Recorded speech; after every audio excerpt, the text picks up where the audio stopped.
everyone. Welcome to another Happy Pod. Stop laughing. The only podcast, shut up. The only podcast in the world.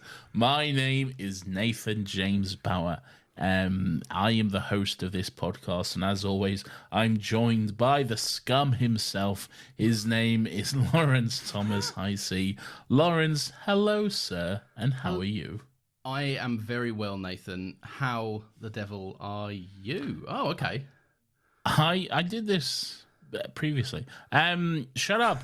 Anyway, because okay, Lawrence, so just a late one then. Yeah, just shut up, Lawrence, because you need to tell us what this silly little show is all about for one last time in 2023. Oh, blimey, big pressure.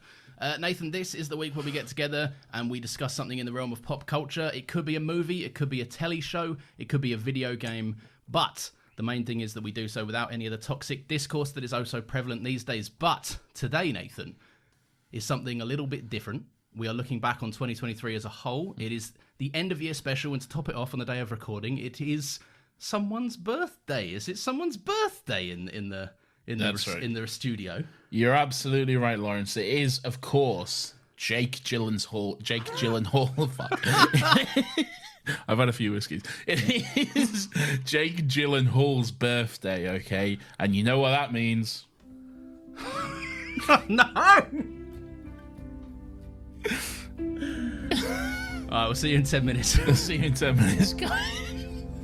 We can't. Not No, this we early. can't. We can't. We have ads now. We can't. Oh, yeah. Shit. Yeah. But it is, yes, it's my birthday. I am 30 today.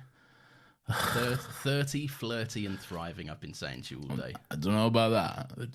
I'm definitely. Wait, if you 30. flirt with me. I'm 30 and flirty. Yes, I'm not thriving. Okay.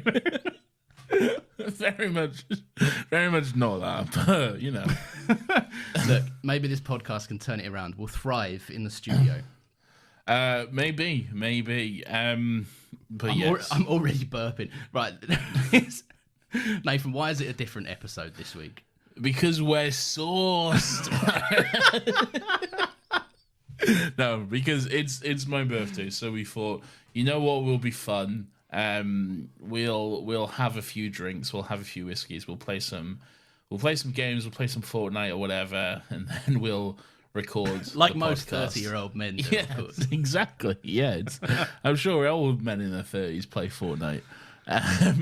So if anyone, I don't know if anyone ever has asked for a drunk episode. You got a few borderline ones with me, but Yeah, there's been, like, the last 6 months, it's been a bit touch and go with you when it comes to 6 whiskey. months, more like the last month and a half or so. All right. All right.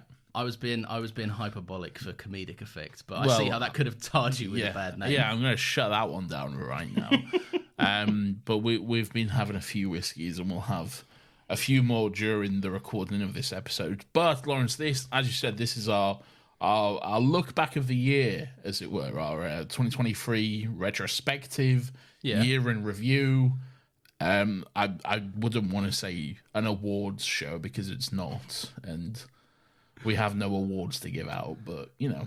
Listen, Nathan, we're going to get to all of this, but first, did you get a birthday present today? For fuck's sake. Yeah, all right. So, last year, Lawrence, you got me a birthday present, and it was a cardboard cutout of Chewbacca, the Star Wars character. And that was a bit of fun. That was, it was unexpected. It was a bit of fun. It's in my office. It's currently behind me. Look, we may start filming these and put it on YouTube so you can see it. If not, shut up, all right? It's not there. Then you didn't hear this. Yeah. I'm not even recording, so I guess we won't see this. Oh, yeah. I'm not even recording, so I guess we won't see this. Oh, well. Maybe next year. But, Lawrence, you got me a birthday present. That was for my 29th, and now for my 30th. You graced me with another birthday present. You wouldn't tell me what it is, obviously, because that's the whole idea of presents. Yep. I said to you last night, better not be another fucking cardboard cutout. And you were like, no, it's not. It's not. Why would someone do that? That's unhinged. Of course, that is despicable. And then the Amazon guy shows up today, and it's a big fucking flat pack box, and I immediately know what the fuck that means. It's another cardboard cutout, but this time of Taylor Swift. So now in my office behind me, I have a cardboard cutout of Chewbacca and Taylor Swift. So that's fun for me, I guess. This is the way you've paired them. You've put them quite close together. It looks like they're posing together at a red carpet event. It does. It looks like they're a couple. They're a couple out on the town, you know? I'm going to make it a tradition. I've said Nathan's been this year. He's been desperate to get tickets to the Eras tour. He came close like twice, and he couldn't get them. So I thought I'll bring Taylor Swift to him. It's only fair. Thank you. He said thank you, but he's scowling at me. Anyway, Lawrence, year in review. Why don't you tell us all what that means while I replenish my whiskey? I can do that. So basically, we went through some categories. We just basically have picked the best and worst of certain things. We've got like movie that we watched, movie that was released, TV show, Well, don't video spoil game. the categories. I'm not. All right. Oh, and we said we were going to split them up as well. We didn't do that. Yeah, we didn't, and we probably won't because who can be asked? But you know, Let's just do the good ones early, and then No, if people leave, we can. we'll just go through it as it's written. All right. I mean, that's the good ones early. The first ones we thought of are the good ones. I'm not fucking about with some weird order. All right, we'll just go through it. Okay. Yeah. Also, there might be spoilers, maybe. Yeah, I mean, a lot of the stuff we're talking about, I don't think we've done an episode on a lot of the stuff that we're mentioning. Yeah. No, we done. I've done. Looking back on mine. Yeah, I guess there's some stuff here we haven't yet touched upon, but there'll be. We'll warn you if we get into spoilers or anything. Maybe. Yeah. I mean, don't trust that because this one's going to be pretty loose. Okay. Nathan, the first category is the best movie that you watched in 2023. So, oh my god, the best movie I watched in 2023? Lawrence, that sounds like there might be some stipulations to that category. Well, you'd be right in that regard, Nathan. The stipulation here is that this movie is one that you watched. It could be not necessarily released in 2023, but it could just be a movie you watched in 2020. Do we want to... I didn't ask you this, but do we want to stick to movies that we'd never seen before 2023? Like movies that could have been from like 2014. No, because I've definitely seen mine before. Okay, fair enough. So don't be throwing this at me last minute, okay? I'm keeping you on your toes. Well, I know we've both had a few drinks. Do we want to do worst or best first, Lawrence? Let's do best because it's a bit more cheerful. What are you going to say? Then we'll immediately do worst. Yeah, I was going to say let's do worst first because of the same reason. All right, fuck it, worst. Nathan, what was the worst movie you watched in 2023? I want to know yours first. Okay. What is this tennis we're playing? I just want to know yours. Mine was a movie called Walking on Sunshine. Never fucking heard of it. And thank yourself lucky. You could have just made that up and I wouldn't have a clue. What is this? Walking on Sunshine, I was gobsmacked when my wife put it on. Right, and it's just a little trashy movie that she watches from time to time. And she knows it's bad. She put it on. It's basically like, what if Mamma Mia was the worst thing ever? Like... okay. Yeah, like the song Walking on Sunshine? Yes. Whoa, whoa. Whoa, whoa. Yeah. Okay. All right. And don't it feel good, to be fair? And don't it feel great? True. Go on, continue. Yeah, Walking on Sunshine is like if someone removed all the sauce from Mamma Mia. It's basically just this, like, it starts so bad. It doesn't reveal it's a musical until like 5 minutes in, and so it caught me so off guard. When this young girl who looks quite Sophie-esque walks over to a person that's checking passports, and she gets on a plane, and he goes, "Oh, where are you going? You going on a..." And then it just hard cuts to her, and she goes, "Holiday!" And then it starts being a musical number. That's bad. Who sings that? Is it all the same artist, or is it just generic? No, it's pretty like, jukebox, yeah. Oh, okay. And who's the girl? Who's the actress? I have never seen any of the cast in anything else, ever. I'm going to look this up. Let's go to IMDb right now. Let's trash them. Hey, Lawrence, here's an edit point. So, Walking on Sunshine. It stars bunch of people I have never heard of. Oh, it stars Leona Lewis. Oh, God, yeah, Leona Lewis was in it. Yeah, that was a surprise. She won. Did she win X Factor? She either won or she came very close to winning. But she's now a big pop star in America, isn't she? Yeah, is she a big pop star in America? Yeah, man. She got like no success over here, and then she just like released one album in America, and then she just blew up. She had success over here. She did that song. Yeah, that one song. She did that. That's not success for a pop star, Nathan. I keep bleeding. That one? Yeah, Bleeding Love. Bleeding Love. She also did that Snow Patrol cover. Sing me a verse. Chasing Cars. No, If I lay here. Did she cover that? She covered that. Yeah, that was a very popular cover. Most people think that song's hers. Here. Yeah. Would you lie with me and just forget the world? Singing over Zoom never works. All right. Well, this sounds awful. It was. Now, please regale me with your worst movie. Okay. Well, mine was infinitely worse. Okay. It's a movie I watched in 2023. It's a movie I watched for the first time in 2023. I'm not actually sure when it came out, to be honest. And it is genuinely the worst. And I don't like to disparage someone's art, okay? Because someone put a lot of time and a lot of effort, and it's obviously a passion project or whatever. Yeah. Okay. But I have to draw a line, okay? And I have to say this is the biggest piece of shit I have ever seen. Oh my gosh, okay. And that is After Sun. Oh, are you joking? No, that is the worst movie I have seen in 2023. You are and dreadful. It's a contender for one of the worst movies I have ever seen. You've done this to poke me. It is slightly, yes, but also it is horrendous. We did an episode on it. It's mostly us arguing, and it's not good. Yeah, it's true, yeah.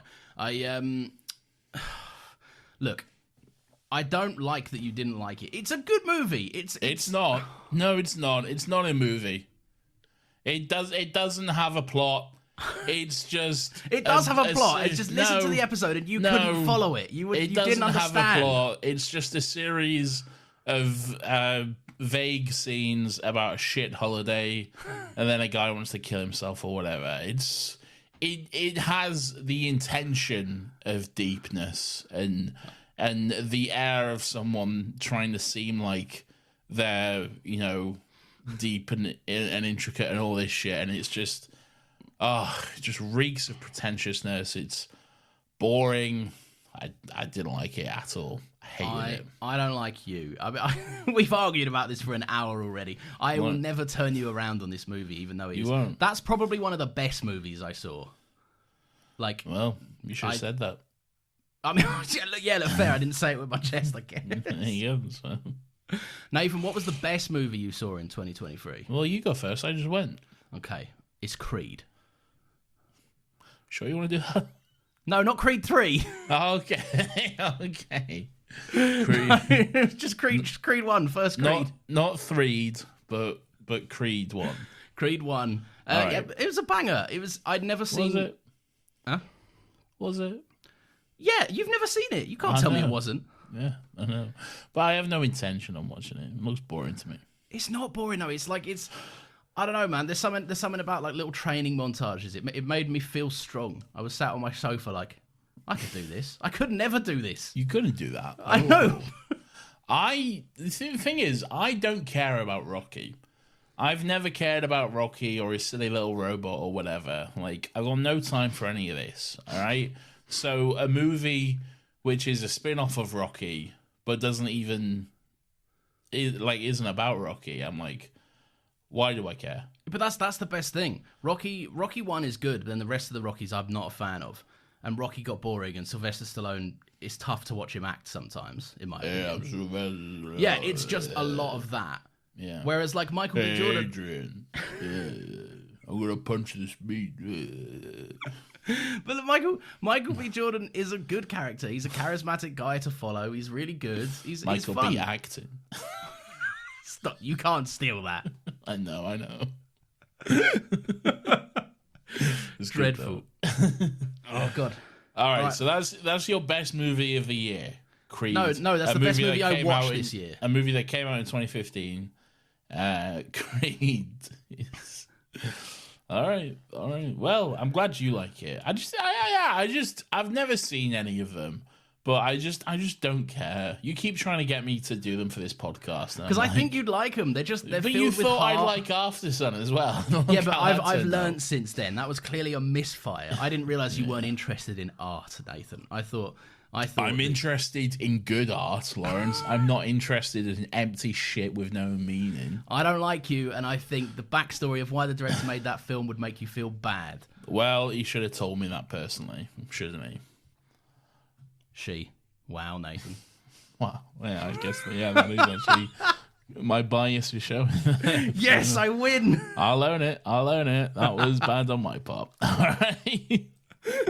All right. So, Lawrence, it's time for my best movie that I watched in 2023. And you know what? This is one of my favorite movies ever. I'm afraid it might just be peak. Okay. I'm afraid it is one of the greatest movies ever made.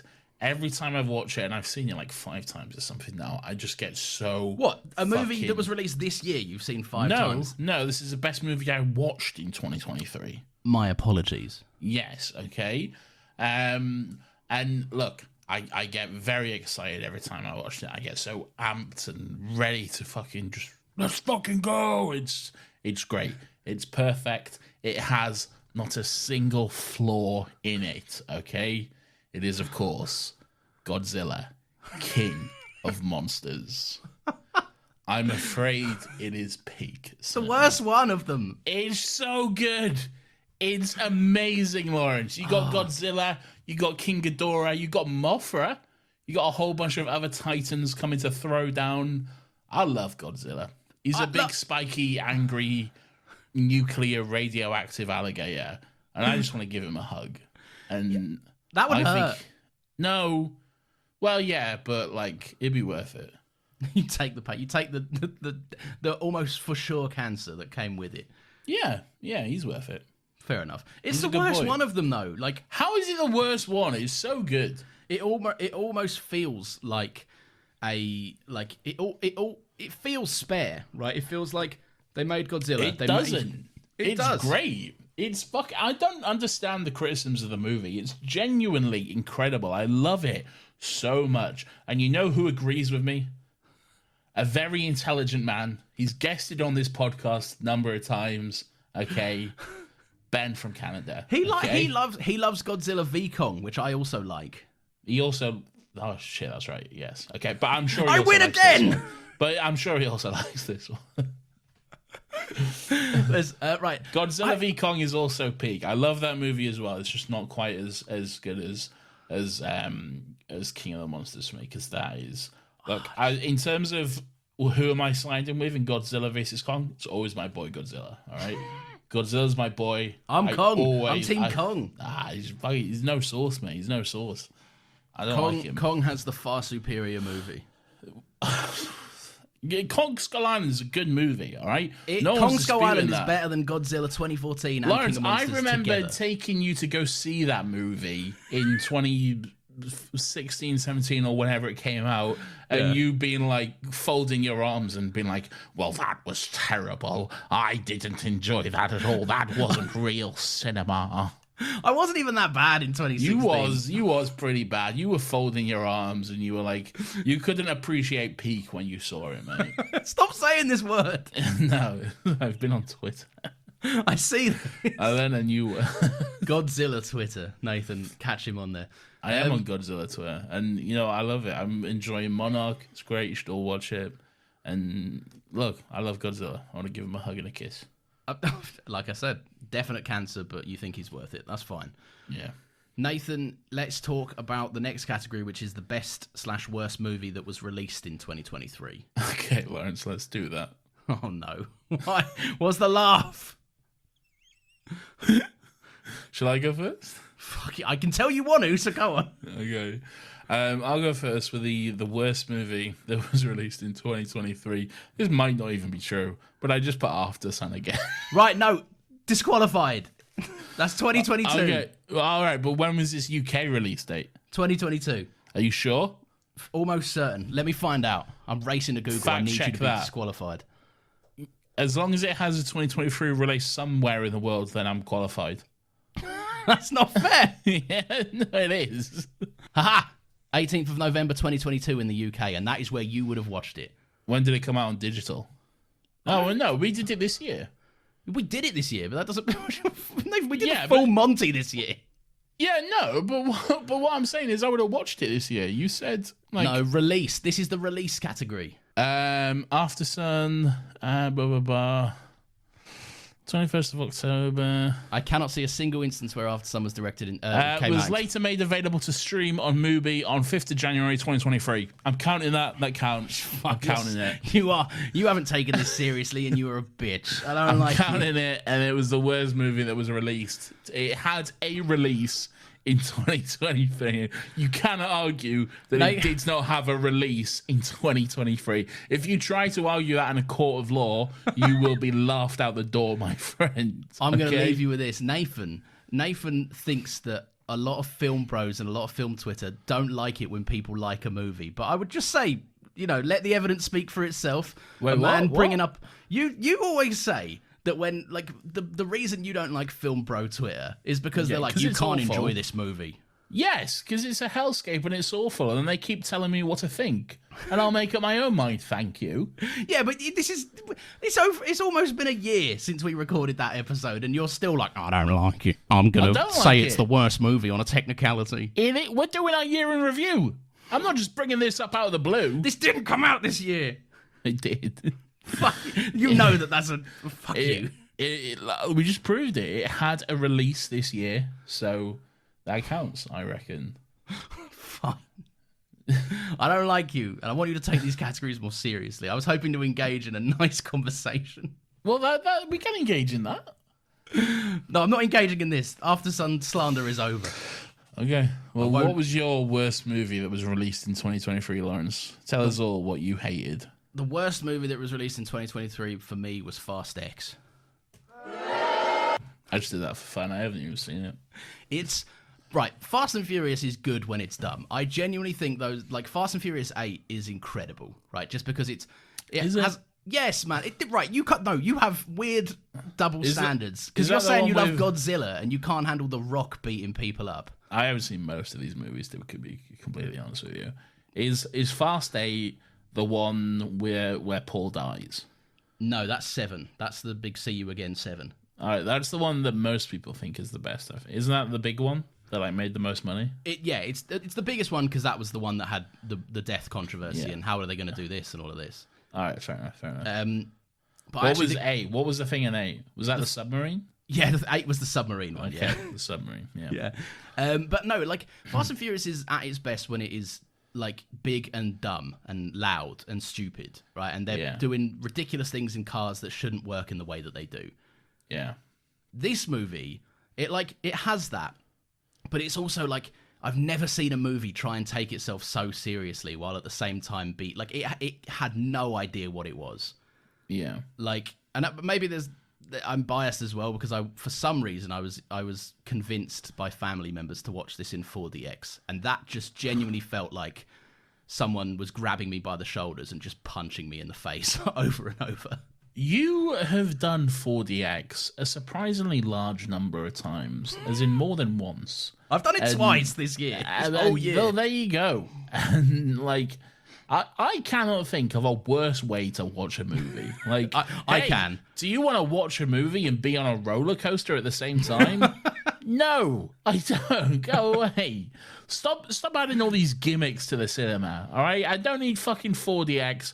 I don't need Screen X. I don't need a fucking whatever the new one is. Oh, none of it. Get out of here. I don't want any of it. I just want to watch a movie. All right. What's the one with like 3 screens where it's got like the little walls? That's Screen X. Yeah, that's Screen X. That is the worst way to watch a movie. That is horrendous. Yeah. You see that? Hey, Jinx, you owe me a soda. No.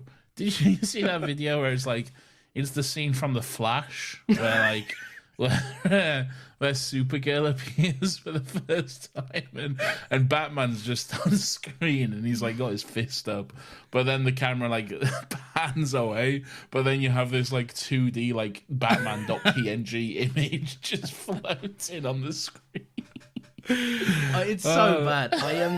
The worst. It was so annoying. I was so frustrated with myself, but I couldn't leave because it was the only ticket I found. But I experienced Screen X for like the first time, maybe I think pretty much a year ago to like around about the day, and it was Avatar: The Way of Water. Oh my god, that would have been awful. It was hot. I just obviously booked the ticket in a hurry. I got there and I went, why there's shit on the walls? Was this your first experience of Avatar as well? My first experience of Way of Water, yeah. Oh my god. Yeah, it was horrible. I went back and I saw it in IMAX again because I was like, I need to. I enjoyed that movie and I want to watch it on a on an actual fucking screen and not someone's weird like what are those little gaming consoles that are handheld that have a flip out wall screen situation? Huh? Did the PS Vista have this? No, PS Vista was like a sort of like a DS kind of thing. Okay, well if you turn a DS on its side, yeah, that works. Yeah. What would Oppenheimer be like in Screen X? Oh, I genuinely don't think Chris Nolan would let it happen. I think he would fist fight people. Yeah, probably not. Yeah. But yeah, dreadful. But no, yeah, I don't know. Fucking Fast X 40X was terrible. It was just genuinely awful. I pretty much hated every minute, and I turned around to one of my father-in-law's like family friends, and he's like I don't think he had the greatest back at the time. And I just looked over at him, and he just looked like he was ready to shoot people. Like he was like, "This is dreadful." Well, it's just gimmicks, isn't it? It's just shit gimmicks to try and raise the price of a ticket and to get more people in cinema. It works though. Kids love it. I can't. If I'm watching a movie, the last thing I want to do is be fucking turning my head from side to side so I can see what shit is going on at the side which didn't make it into the fucking movie. Yeah. You know? Like, horrendous. I've always wondered, like, how they did it as well. Like, is it just more movie? Is it stretched out? Is it, like, the vibe of what's going on but blurred? Like, what is it? I don't know. Just excess movie. I've never seen one, and I never will. I refuse. That is fair. Nathan, what was your best movie that released in 2023? My best movie that released in 2023, and I thought long and hard about this, and I went back and forth, and I had a debate with myself. And I think it has to, and there were several different contenders, okay? But in terms of pound for pound enjoyment, enthusiasm, and a movie which I genuinely loved watching pretty much every single second of, it has to go to Across the Spider-Verse? Yeah, it's Across. Yeah, Across the Spider-Verse. Yeah, because peak. It was great. It was. Stop saying that word. I'm down with the kids. I've never seen a man so aggressively try to not be 30 today. Lawrence, please. I enjoyed it. It was great fun. I had a really good time with it. I obviously loved the first Spider-Verse movie. You know, it's great. Beautiful animation, the whole story about Miles refusing to fucking, you know, follow this crazy fucking rule and all this sort of stuff, and the way it all fucking comes together in the end, and the cliffhanger and stuff. It was amazing. I had some like in the moment I was furious. Like when that to be continued came up, I was like, what? No. I didn't know. And I was angry, but it's so good. I keep just going back and watching that whole just like the sequence, like from when Miles like gets to like the headquarters, the Spider-Verse headquarters, to like his escape and everything like that. It's that whole sequence is just it's so good. It's fucking incredible. I love it so much. It's great stuff. For what you say for like minute to minute enjoyment, it is definitely up there. Like it is. Yeah. I remember like I genuinely I haven't had this in so long. I watched the movie and just the way they stylized the fucking Marvel in association with Marvel Studios logo. Yeah. Usually like, the dreaded like yeah. Normally that's the thing you don't want to see. Yeah. Like, well, this one's not going to be it, is it? He was in the mother. He was in the mother. He was in the Amazon with my mother researching spiders when she died or whatever. Oh God, that line. But yeah, no, just the way that came up on screen, I was like, oh, this movie's gonna bang. This is really cool. Yeah, it's great. Yeah, it is a banger. You're gonna make fun of mine. I am. I don't even know what it is, but I'm sure that I am. All right. This is a movie. What arty-farty, pretentious movie did you pick, Lauren? You saw it, so it can't be that arty-farty. Did I? Otherwise, you'd straight up refuse it. No, I've seen some arty-farties in movies. I'll refer you to after, son. Okay, so... Oh, yeah. Famously a movie that went down well for you. I haven't seen that many arty-farty movies this year. Actually, no, this probably isn't arty-farty. It's more blockbuster. It's just made by someone that you probably have. Oh, I know what it is. Okay, go on. Then. It's Oppenheimer, Nathan. Yeah, there it is. It's a fucking banger of a movie. I Big saw that bomb movie 4 times in the cinema. That's too many. No, it's not enough. Get a grip. How many times did you see Barbie? Twice. Wow. Oh, I've seen it once at home, so technically I've seen it 3 times. No, but you can see it in the cinema. How many times I've have you also seen Oppenheimer once yeah, at home. Exactly. So No one wins a cancel point that that round. Yes. Mate, it's a banger. This is what I'm pound for pound enjoyment, like you said. Right, it's up Too there. long. It's too long. I don't think it is. We haven't done our episode on Oppenheimer, and maybe we'll do one next year. All right. But All right. spoiler alert, I think you can cut an hour out of that movie. Yeah, but you're talking chronologically in the end hour, right?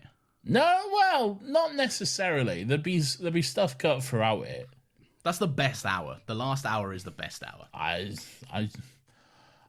think it would be a better, more concise movie if it was solely about the Manhattan Project, and then not all this weird. Yeah, but then it'd be called Big Senate Bomb, wouldn't it? here. It wouldn't be called Oppenheimer. We'll call it whatever you want. I don't care. Yeah, but like, now you're just saying it. I think it'd be better if it was a different thing that did something else. But I would. I do think that. That's not a I valid think, criticism. No, it is. I think it's valid to say that it's bloated and that there's stuff in there which, to me, does not fit with the rest of the plot. I think you have in there a very good, very concise, great even movie with the development of the Manhattan Project and the bomb and all that sort of stuff. And you can end it with the explosion and the speech he gives and all that sort of stuff.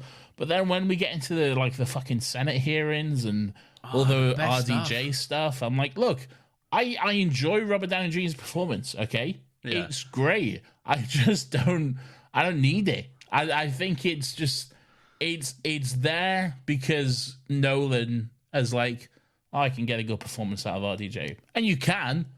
No, Nolan doesn't write scripts based on what actors can do for it. No, I know. But it doesn't feel necessary to me. It feels, in a movie which is very bloated, I feel like there is room for a lot of stuff there to go. I respect what you're saying. I think he always makes scripts the length they need to. Like, fucking Dunkirk is like 147 or something. Why is the script written in first person as well? Yeah, right. I don't understand. What's he doing? I will say that. What's he doing there, man? That seems weird. That's like, I'm no filmmaker, okay, but I know that's not how you write scripts. Okay? To be fair, it seems harder to comprehend that way. It seems like it's one of Nolan's just fucking weird for the sake of weird sort of shit. I mean, there's obviously a reason because he's never done it before, and he's made a whole bunch of movies.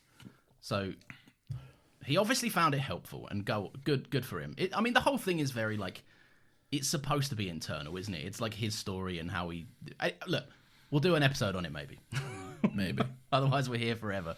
Have I asked you both of those? Are we moving on to the next category?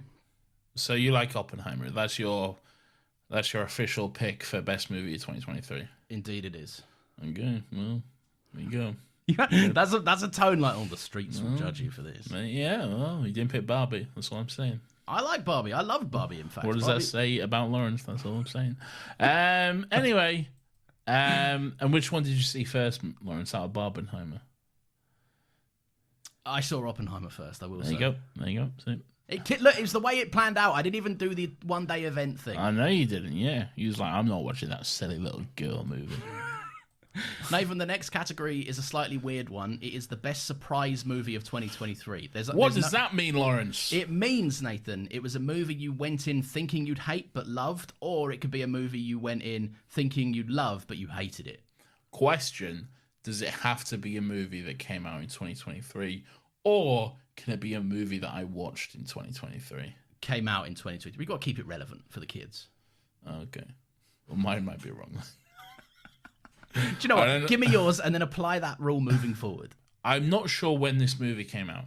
Okay. Mm-hmm. I'm pretty sure if it wasn't this year, it was last year. Okay.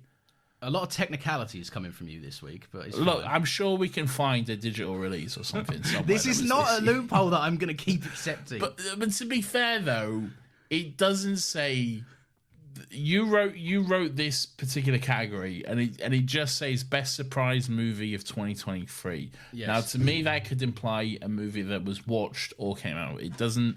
It's not strictly.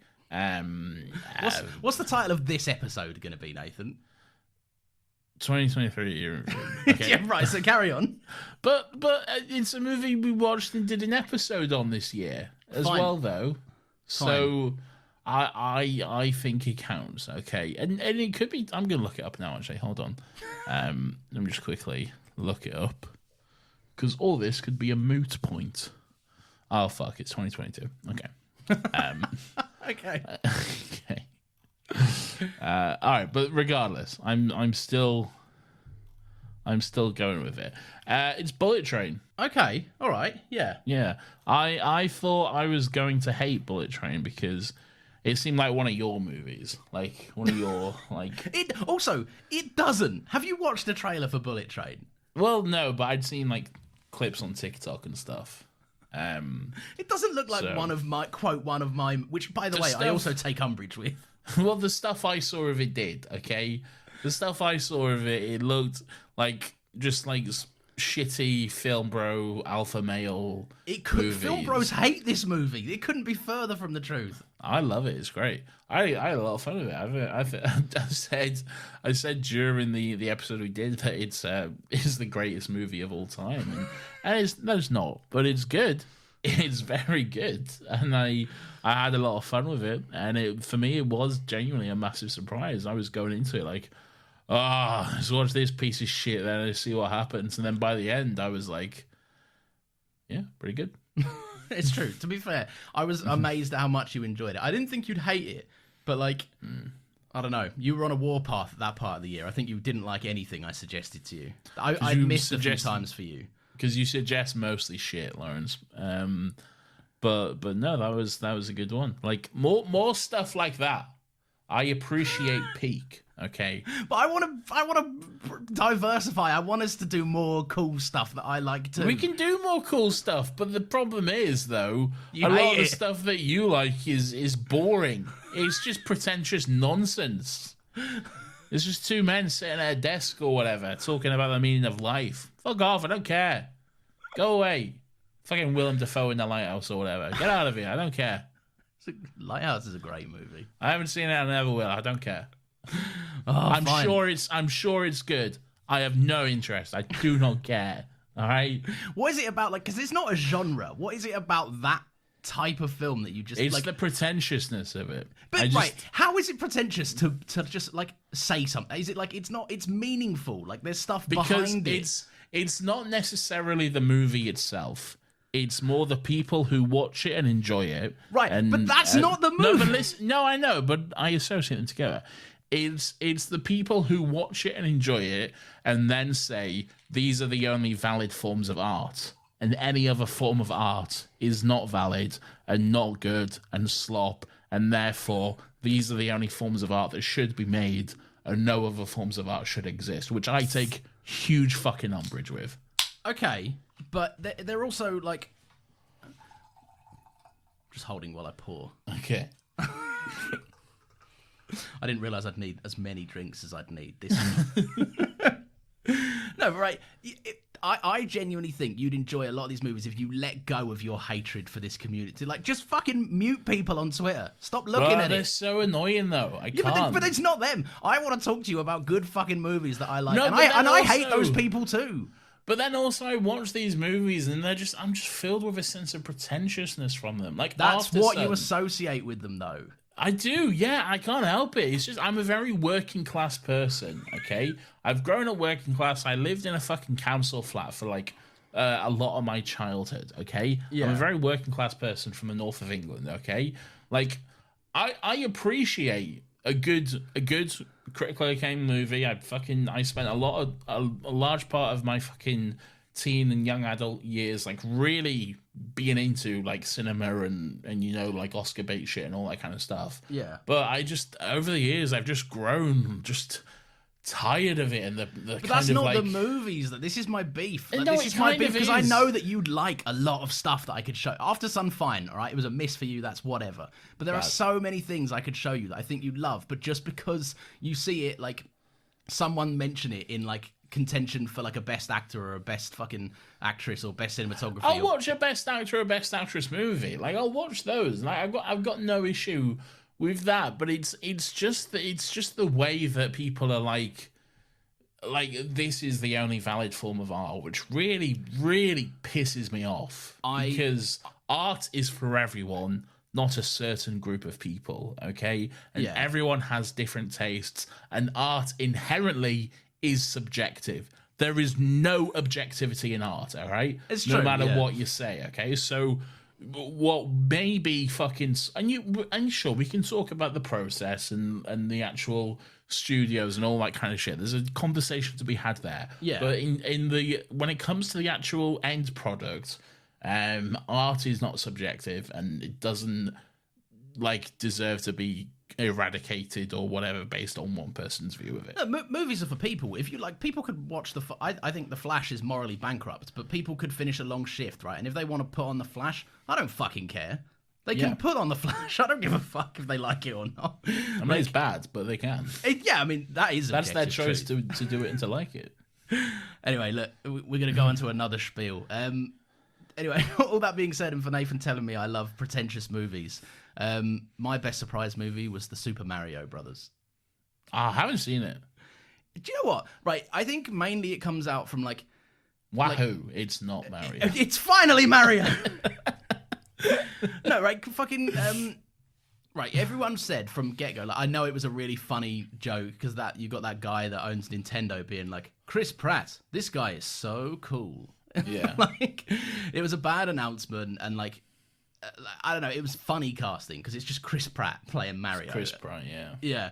And I thought though, fucking, you know, like when there were memes about like Chris Pratt playing Garfield, I thought that was genuinely a joke. So did I. And then the fucking trailer came out, and it's like Chris Pratt is Garfield. I was like, what? That was real? Mate, that's the worst thing about it though. He's bankable success right now. Like, as far as animated voice actors go, right? He's got a fucking stellar track record. Unfortunately, yeah. I mean, look, it's an L for the world, but Chris Pratt took dubs. That's all I'm saying. No, I went into Super Mario Brothers like it was a cocktail of things I shouldn't have enjoyed, right? Because I'm I prefer artier movies, as Nathan will laugh at, right? But I went into it. It was I've never Mario wasn't something I grew up with. I have no nostalgia for Mario whatsoever. Like, it's me, Mario. Here true. we go. You done? I went into it just thinking like, this is nothing for me. Stop! No, I'm scoring you. Oh, okay, thank you. Yeah, I went into it thinking this is just going to be like nothing that I'm interested in, and I just had a really fucking stupid good time. It was just one of the movies you can't. I think like you can dislike it if you like fucking look for holes in it, but it's inoffensive. It does nothing wrong. It's just a movie, and if you don't like it, that's fine. But I didn't walk away from it being like that was disgusting. Like it's a Mario movie for children, and I had a good time. I haven't seen it, and maybe I should watch it. I think you'd like it. To be fair, it's just light and breezy, and it's fun. Yeah. Is there not something? Because I remember there was a conversation about like the casting of the movie, and it's like how like you got like Jack Black, Chris Pratt, Charlie Day, all the Keegan or Peele, one of them, as Mr. Mushroom Boy. Yeah. You got like all these kind of like older male actors, older comedic male actors. And then you got Anya Taylor-Joy as Princess Peach. Is there not something to be said, like, even in an animated movie, you still need the attractive young female surrounded by older men sort of thing? I mean, like, yeah, probably, but, like, if we're talking about movies on movies' sake and not, like, studio practices, because we can, like, there are some terrible studio. I mean, like fucking Across the Spider-Verse you loved, I loved, but it was fucking awful. Yeah, the working conditions. Yeah, very, very unfortunate to hear all of that shit. And it is, and I hope they take the time that they need for the next one. And I think they've unionized, which is fucking great stuff. Good, do that. Yeah, up the boys. But like, I don't know, maybe there's something to that. I do think there is absolutely a part of a studio agenda to get the attractive woman on the red carpets. Like, there is something to that, but at the same time, it's like, no discredit to Anya Taylor-Joy. She's a great actress. Yeah, she's not there on that merit. She's really good. Like, I had a lot of fun time with her. Princess Peach is a character that means fucking nothing to me, but done well. Like, there you go. Yeah. Okay, cool. Are we doing it the other way around? I don't think so. What do you mean? Movies that we thought we'd love but hated. No, I don't think so, because I haven't done that.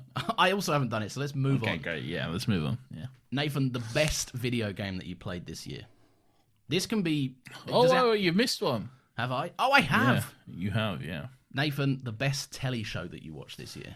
The best TV show? We're doing worst first. Oh, yeah, all right. What's the worst one, then? We do worst first. Lawrence, I want you to go first. Okay, you're not going to like it. I went first. Oh, no. I went first the last time. Oh, all right. What do you think? Hang on. What do you think it's going to be? And I'll tell you if you're right. It's going to be one or two things, and I'm pretty sure it's going to be the one that came out first. Yeah. Yeah. There we go. It's The Mandalorian season 3. Yeah, there it is. Fucking look. Look. If this is your jam, crack on. But like, it's my jam. I love it. This is the thing, right? The Mandalorian. I'll do a brief bit. Mandalorian, when it came out, like it was like the first. No, stop it! I can't think when you do this. Although that is a banger. Yeah, I will say, music didn't disappoint. Right, when it first came out, it was like the volume. This amazing new tech. Lucasfilm has always been like, well, I guess now Disney, but Lucasfilm still as a branch. They've always been the pioneers of like new digital tech for filmmaking. Yep. And I was like, fuck yeah, that's cool. They hired Greg Fraser, who is just fucking incredible cinematographer, so it looked amazing. They like established some sort of like Western vibe and tone. It was semi Monster of the Week, which was really interesting. It was about a character we'd never seen before, which is something that Star Wars fans clamor for, even though they are mostly wrong to do so. I think there are like I think so too. Yeah, I think Star Wars is famously like the only franchise they get shit for actually including Star Wars characters in it, which seems weird to me, but okay. I think it's just because they like they bring them to like appear in certain things, and I do think there is criticism where like certain characters are included but not necessary. But it's weird to watch a Star Wars thing and be like, oh fuck, this is too much Star Wars. Like, what do you expect it to be? It's Star Wars, man. Yeah, that's what it is. I also think there are some people that like. They hate watch stuff a lot, and I'm like, that's conducive to no one. Like, great, well done. You've pissed yourself off and then pissed other people off by putting your opinion out. But anyway, so I loved Mando season 1. I genuinely thought was like really fucking exciting stuff, and then season 2 I enjoyed. I think it's a pew. Just did a blaster sound effect. Stop.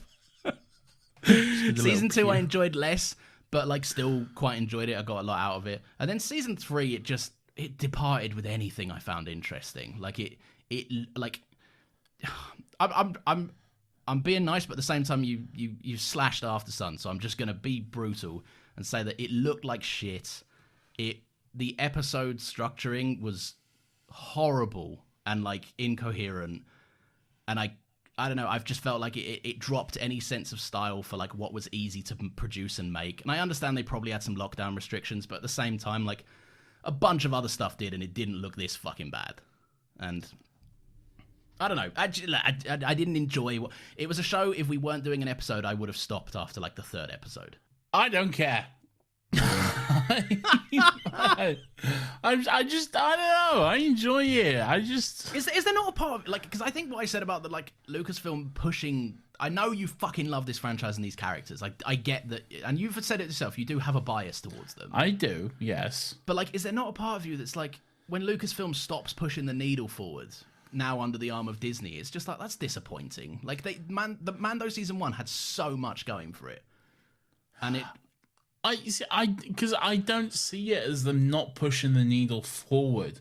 I just see them doing something different to what you wanted. Okay, like the stuff you wanted about the first season. Fair enough. I cannot argue. Yeah. I enjoyed the first season. I'm more it's a really invested. good season of telly.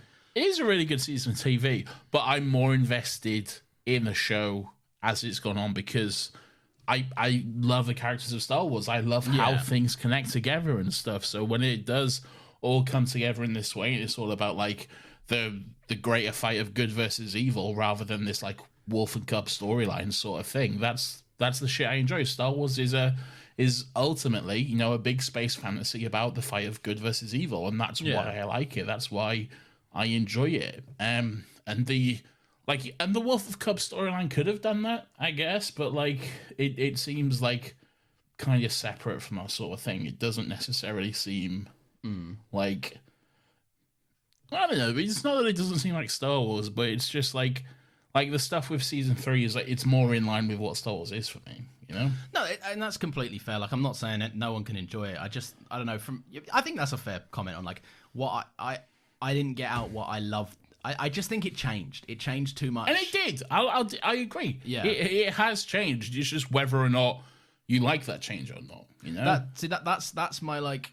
I know Andor 2 is made by different. It's basically a whole nother creative force. Like it's Andor is great. I love Andor. Yeah. Okay. I said during our Andor review it might be one of the greatest Star Wars things ever made, and I stand by that because it is. It's genuinely fucking amazing from like a production value and a storyline perspective. And I do agree it would be great if all Star Wars looked like that as well. And I do think Mandalorian should take some cues from that kind of stuff. And I agree with you on that. But I don't think all of Star Wars should be Andor because no, there does need to be room for some like the original trilogy is silly as fuck.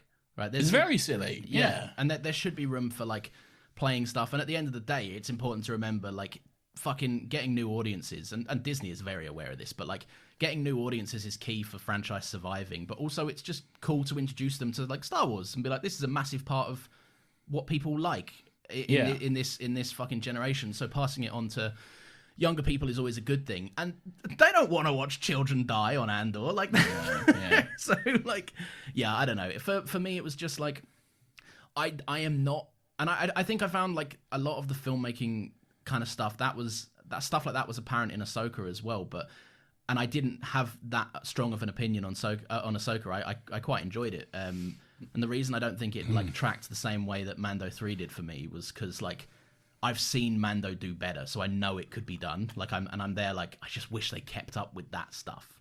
Yeah, I don't. There is a part of me that thinks they got us with a good season, and then they were like, fucking do whatever now.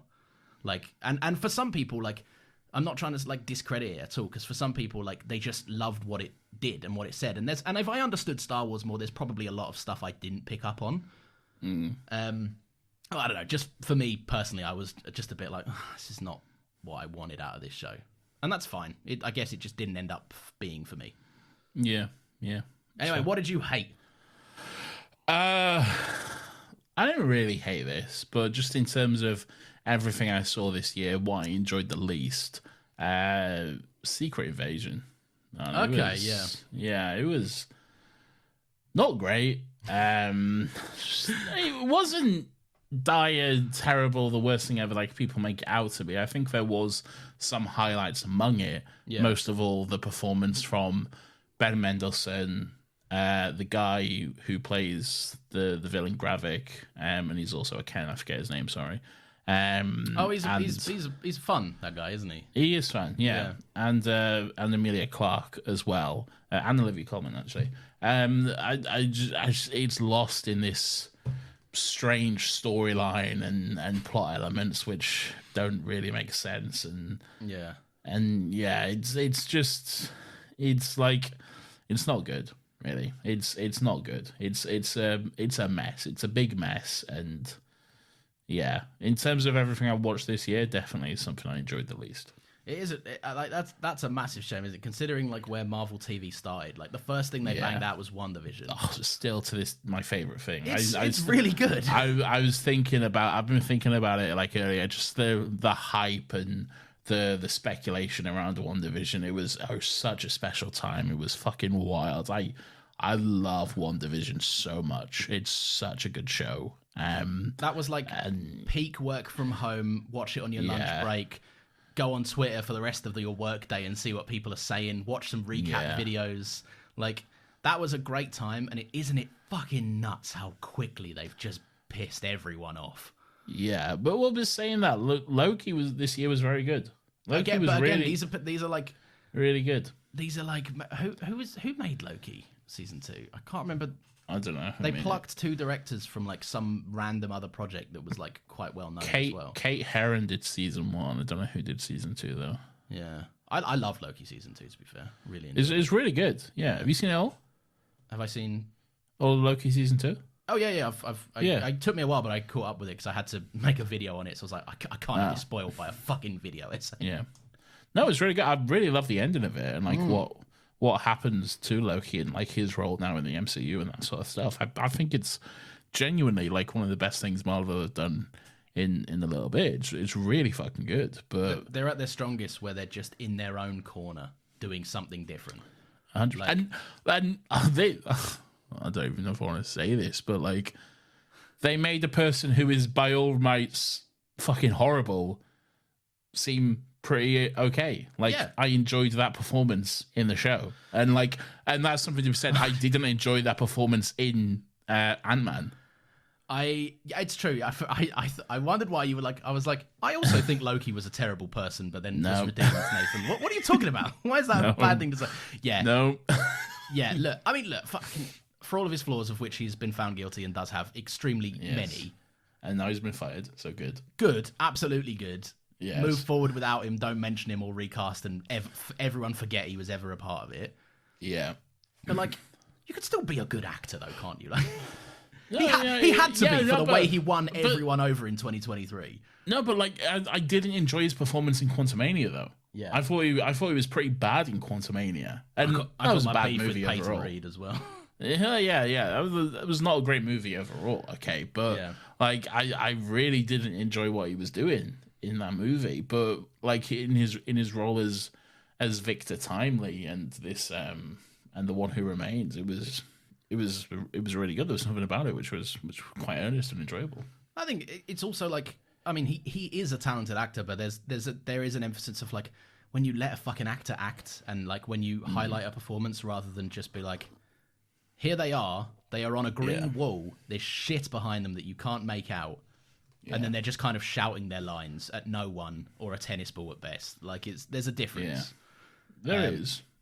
Yeah. Anyway, fuck that guy. I'm glad he's fired. Yes. Indeed. Nathan, what was the best telly show that you watched this year? Lawrence, the best TV show I watched this year by a country mile. I know where this is going. I've just realised. This wasn't even a question for me. All right, it was. We started off the year with peak, and it hasn't gotten better since. Okay, don't get me wrong. There've been some good TV shows, but none for me have matched the heights of The Last of Us. Okay, it was as someone who genuinely fucking adores both video games and even has a tattoo from one of them. As a franchise, The Last of Us is very important to me, and they fucking nailed it. Yeah, they did such a great fucking job, and that TV show, it's so good. It is. I think there's like a testament to saying that like fucking I'd have been happy for a 1-to-1 adaptation, because you made a pretty good point that I'd never considered, which is like you're like people like your dad are never gonna fucking play this game. No, and it's a great way for some people that like it's also an accessible way for people that aren't able to play the game to experience this story, which means a lot to a lot of people. And it's, you know, just for people that aren't ever going to play a game because they don't fancy it, they can watch it that way too. And it's I would have been happy with a 1-to-1 adaptation, but the fact that they built on it and like fucking Neil Druckmann and I guess Craig Mazin by extension, like they've had 10 years to assess that story and go, I'd have done that, tweak that, pick that out, maybe enhance that a bit. And they just, I don't know, Craig Mazin brought such a fucking freshness to it that it made me feel like I was watching it and like I'm seeing like Henry and Sam walk on the screen, and I'm like, I like these two Oh wait, Yeah. no, I know I shouldn't. I don't. I know. You know what's going to happen. Because you played the game. You're sensing the dread and the trauma to come. But then, as if it wasn't already traumatic enough with what happens to Henry and Sam, now they've cast the fucking cutest kid ever to play Sam. Oh, and he's also deaf now as well. Yeah. So Just an extra kick in the teeth. Yeah, just make you fall in love with him even fucking more. And oh god, no, it was really great, and the changes they made, because there were some changes, as there should be in an adaptation. And if anything, they just strengthened the story. Really, I really loved it. I'm very excited to see what happens. I also like that it season didn't waste our time either. Like it was no, yeah. like 10. Was it 10 or 9? I don't think it was that. I think it might have been 8, maybe. I can't remember. I can't remember. I don't know. I don't think it was 10. It was definitely less than 10. Yeah. But I love that they got in, they told the story, and it felt like they were sitting with certain beats, but then there were other times where it was just flying through. And I was like, I don't know how they've got this much mileage out of a story that is like, you could probably beat The Last of Us in like 15 hours. Yeah. And they somehow squeeze like 8 to 9 hours out of pure story. And keep in mind, The Last of Us, half of that is shooting people and playing a game. Yeah, that's true. So I don't know. They I think as an adaptation goes, and they're like, I've seen people take off their rose-tinted glasses about it and start, as people do, there's a revisionist history of course. I enjoyed this thing, but now that I've watched it back and found holes in it, I'm gonna There's say 9. that. There's 9. Okay, yeah. It's 9. Yeah. But yeah, there are people going back and being like, this could have been better. This could have shut up. It's a great season of TV, and I'm really excited to see Pedro Pascal in every episode next season. I mean, you say you. I mean, I don't know. Yeah, Yeah, you make a fun joke, but hey, we don't know what's to come. it's true. And even if it follows a similar plot, no spoilers, but like, Joel appears in more than the first few hours of the game. That's true. Yeah. So there Could you go either way. It could be stretched out as far. No, it couldn't. This game is massive. There's no way. No, but there's always room for like flashbacks and stuff. And again, no spoilers, but there's it's not a linear story. That's very true. Yeah, that is a good point. So yeah. My best show of 2023. This was the Here we season. go. I wonder what this is gonna be. What do you think is going to be? I think it's gonna be your fucking billionaire Fox News show, which you love. It's actually not. Oh, is it not? Okay. No. I mean, season 4 of that did come out. It wrapped it up, and it was fucking incredible. But I wanted to go for something like completely fresh that I didn't start. I started and I watched the start of this show. Oh, I know what this is gonna be. Oh wait, no, because this might not actually be 2023. Anyway, go on. I just double checked it. If it's the bear you're thinking of, you're correct. Okay, it was. Did that come out this year? Yeah, season 2 of it came out this year. Yeah. Technically, okay. But Not really. Mando 3. But yeah, no, I look, I fucking just a really, really good show. I don't know, the way I can describe it is it's almost like a more serious Ted Lasso for sad people. Like it's just a guy who is like good at what he does, coming into a new environment and completely changing everything about it to work as like a better oiled, more efficient machine, but at the same time realizing that he has stuff to learn from another crowd of people as well. And it's like, it's, I don't know, there's parts of it, like it tugs on heartstrings. It has some fucking incredible performances. Like there's a Taylor Swift needle drop in the second season that genuinely made me just sit up in my chair. And I to myself, I just went, fuck yeah, this is cool. There is I've seen a little bit of the bear, and to be fair, I couldn't get into it. It just wasn't for me. It is a very different pilot. But I haven't even seen the pilot.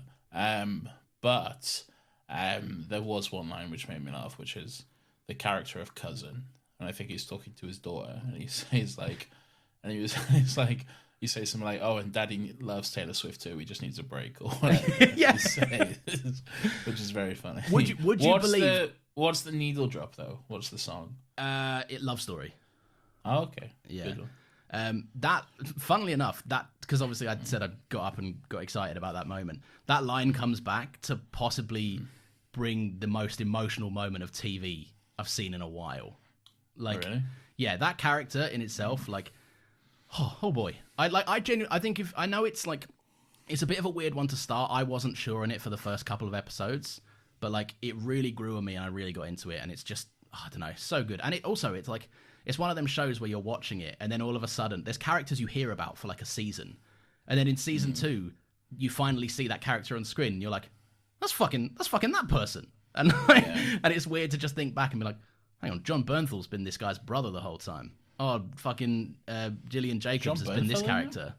Yeah, he's I don't want to spoil the hook. I'm not going to watch it. No, but for anyone else. Oh, all right, fair. But yeah, no, great show. Good stuff. Good time. Is John Bernthal the bear? No, there's 3 people that could be considered the bear. Is it not an actual bear? I mean, that it's centered around 3 siblings, and their surname is Bearzotto. But imagine I said that with a cool Chicago voice rather than my English voice. Yeah. So yeah.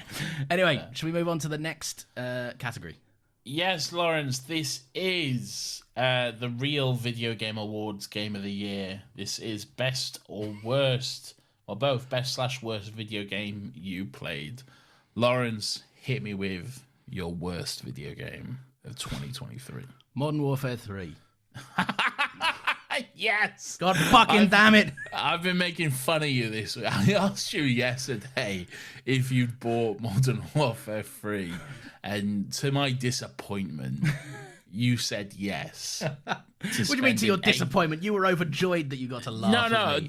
Disappointed in you for making such a reckless decision, because it's nothing, isn't it? It's not even a campaign at this point. It's just like an update to Warzone, which is free anyway. Like, yeah. And the fact that they're still charging fucking 80 quid for it. Yeah, it's true. Hang on. Dreck, mate. Yeah, look, it fucking sucked. I'm a massive fan of the original. Like, I have so much love and nostalgia in my childhood for, like, playing the original Modern Warfare trilogy. Like, what kind of a name is Soap, anyway? But, right, it's like if you... And I know the campaigns are short, and I know that people have their, like, beef with Call of Duty, but this is when they were like, pumping out hits. This was the peak era of Call of Duty, where they were just, like... I'm afraid it might be peak. I'm afraid it might be. It was, I guess. I do love that Modern Warfare trilogy, that original Modern Warfare trilogy. It's like playing a blockbuster movie. The fact that they still haven't remastered Modern Warfare 3, and they might never, is truly heartbreaking. I will kill myself. I have the set. And unless I just get into PC gaming and buy it off Steam for $5.99... Well, then you need a PC. Exactly. I can't play that off my Mac. No, yeah, exactly. I don't know, man. Look. I don't know. It was just...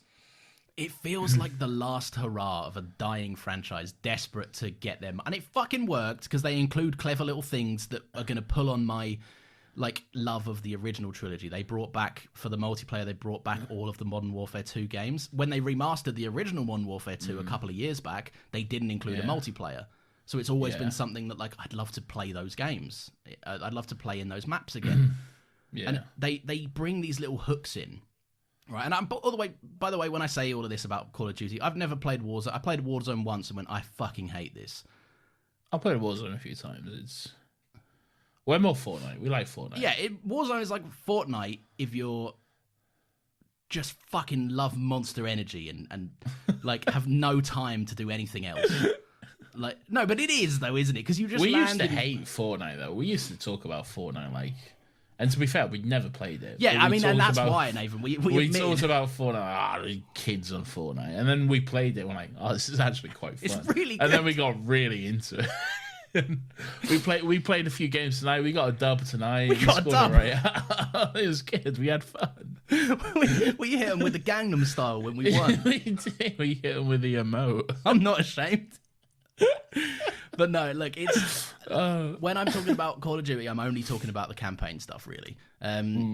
So yeah, this was just this felt like a wet fart. This just felt like a game that they released. And didn't like the last one just come out last year as well? And this concerned me. Not enough to stop me buying it, but it concerned me. And also that's the other thing as well. This is like the first Modern Warfare of the new part, Modern Warfare 1 2019. Yeah. Genuinely really good game. Really I think enjoyed that's it. the only one I played of the new ones, and Yeah. it was fine, I think. And I liked it. I thought it was a good, like, it brought back the whole, like, fighting against, like, modern terrorist threats. Yeah. Like, it did that really well. There's a mission where you're in a townhouse in London and you're just sweeping rooms. Yeah. You love the racism, don't you? Yes, Nathan. Famously, I love that part. Yeah. But no, it brought it back, and I was like, do you know what? I wasn't a big fan of them reimagining these characters, but if they're going to do it in a way that's cool, then cool. Yeah. I'm on board with it. Then the second one came out. It was mostly bad, but had a few good missions. I was like, oh, hopefully it was just a stinker. And then like what felt like the next month, they were like, here's Modern Warfare 3. It's shit, by the way. Fucking give us money. Yeah. I don't know. It feels like really just a quick wrap up, but Yeah. then also a way to be like, hey, everyone play Warzone and give us more money. Yeah, they probably saw a downwards trend in Warzone and then went, here's some more guns. Yeah. Money, please. Did you Yeah. see some guy at the Game Awards? I don't know who he was, but some guy at the Game Awards did an acceptance speech, and he was like, I promise my speech won't my speech will probably be longer than Modern Warfare 3's campaign. He's the voice of Kratos. Got a war guy. Yeah. There you go. Loved it. Nathan, what was the worst game you played? I actually don't have one. I All was thinking bangers. No. But I was thinking of all the games that I played this year, and I genuinely don't think there's one that I just didn't enjoy. So I think it would be wrong for me to pick a worst game, because like everything I've played, I've enjoyed on some level. At no point have I been playing a game this year where I've been like, oh, this is fucking awful, because I just wouldn't play it. So, like, It takes a lot for you to not play a game as well. It Once you've does. started, it you're does. on that Like train. I'm a completionist, like through and through. Really, I'm all about getting that platinum and doing fucking everything. So I like really enjoy like diving into video games, and I've not played many games this year, to be honest. What's 'cause come I've, out? like, AC Mirage, Spider-Man 2, Mirage, Spider-Man 2, Baldur's Gate 3 is a big one. Baldur's I've never Gate played 3. I've never played it. I might check it out because I hear good things. But yeah, to be honest, I've not even checked out many new games this year. Jedi Survivor, which I enjoyed quite a lot as well. Yeah. Yeah. But yeah, so in terms of games that I didn't enjoy playing, I can't really pick one. But I will shuffle ahead and go to my best game. Okay. Let's talk about Spider-Man.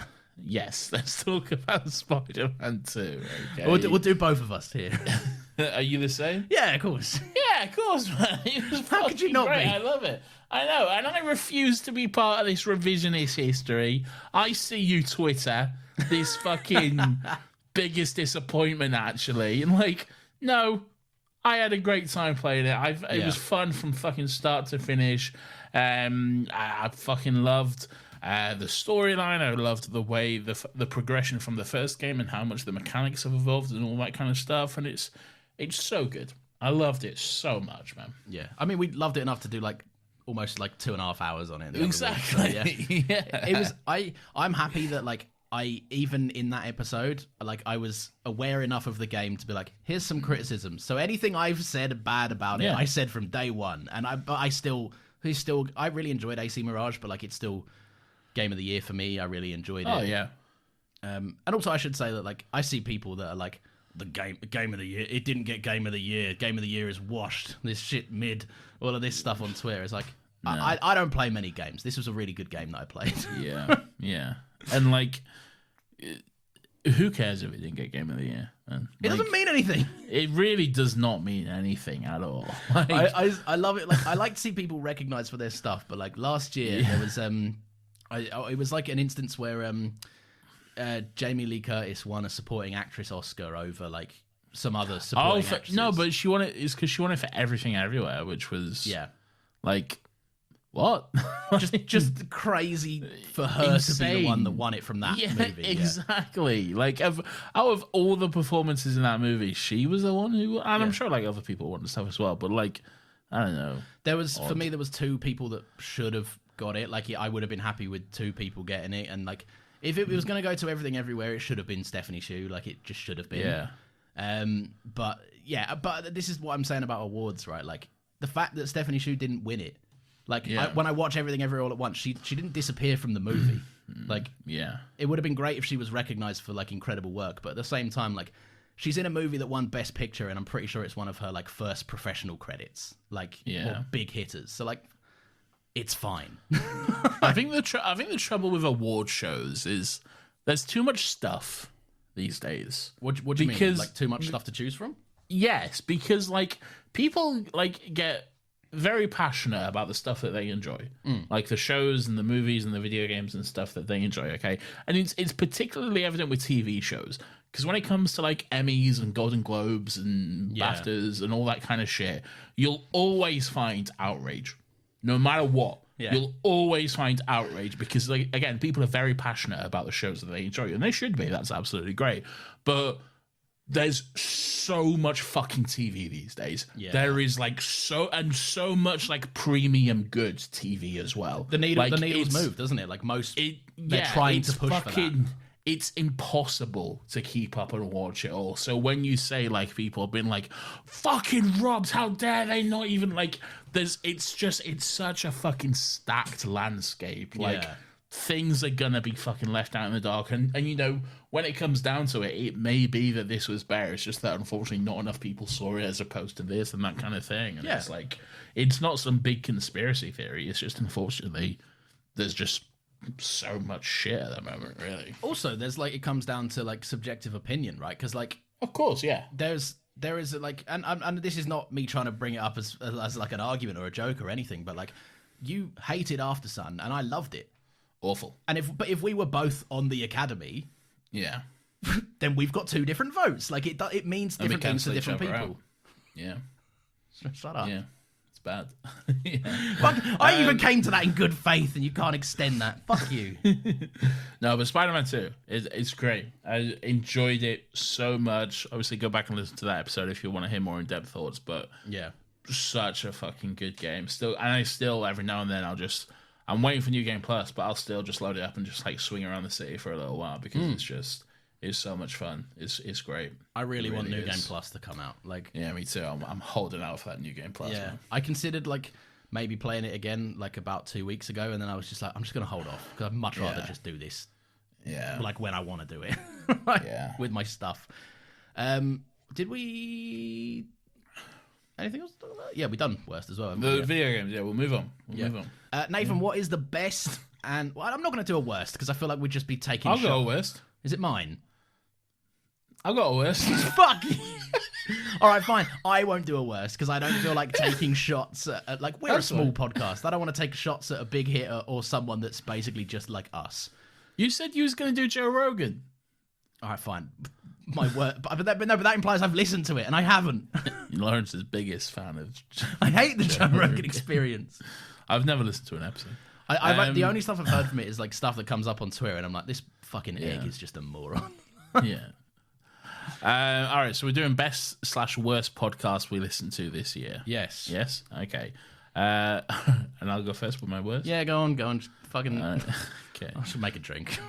So the worst podcast I listened to this year, Lawrence, it's called Mate Sense. There we go. I don't think I've ever plugged it on this, so I mean, I don't think you have. No, go ahead. To be honest, this is just a fun little joke, so I can talk about your podcast. I feel like you've listened to it. You've texted me about certain things. Yeah, no, I enjoy it. It's fun, to be honest. Like I said, this isn't. Don't get your panties in a twist, all right? It's a light-hearted joke. You're putting it in the worst podcast you've listened to. Yeah, but it's just a little joke, isn't it? Amongst mates, yes, fair enough. You have a third podcast that you do. You betrayed me and you stabbed a knife through my back. Yes. You did a podcast without me.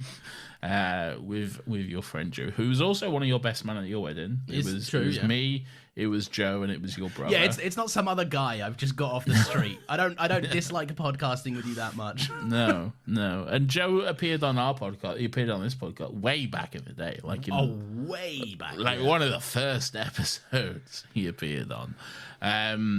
We let him on with a phone audio, so that's how you know. Yeah. Now they don't cut it these days. Not at all. But yeah, just you and him talking about fucking nothing. I think you rinse it, but I think the premise is quite fun. I'm not going to sit here and just fucking blow smoke up my own ass. So if you've got nothing nice to say, then we're moving on.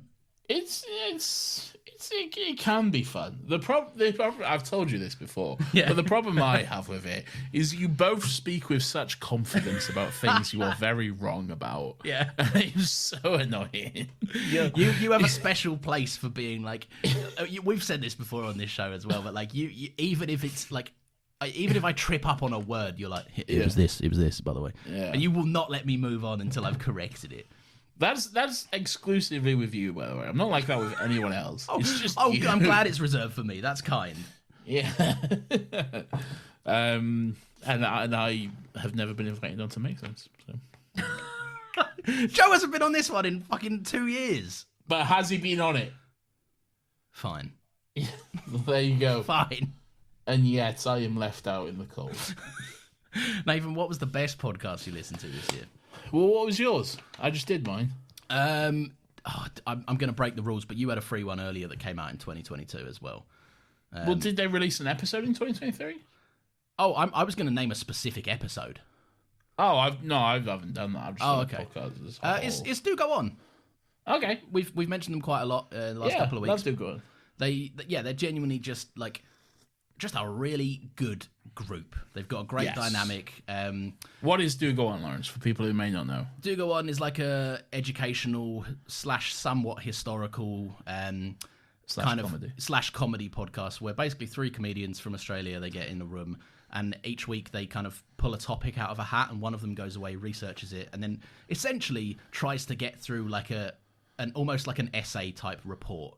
Yes. Like a class report on this thing, while the other two just berate them and interrupt and make jokes.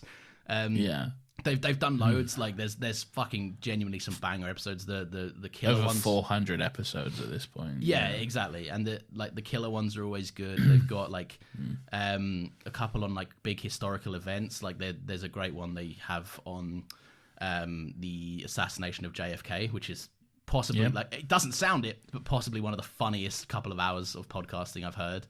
Yeah. James, your boss and guest on this podcast, did one about Star Wars. Mason has done a few. So I guess you could say we're in the same caliber. We've had James on as well, so it'll only be a matter of time before we get some of the guys from there on this podcast. That's true. We're coming for you in the DMs. No, just genuinely great stuff. I always like it when I'm not going to say who. But like, I have a favourite reporter. They're all great. Dave. It's Dave. Yeah. All right, fine. He knows it. He knows he's great at it. But like, whenever I've met Dave. I've met them all. I met them in London. Did you? Yeah. I went to one of Matt's comedy shows when he was going. Oh goddamn! It was all there. Yeah. Fuck.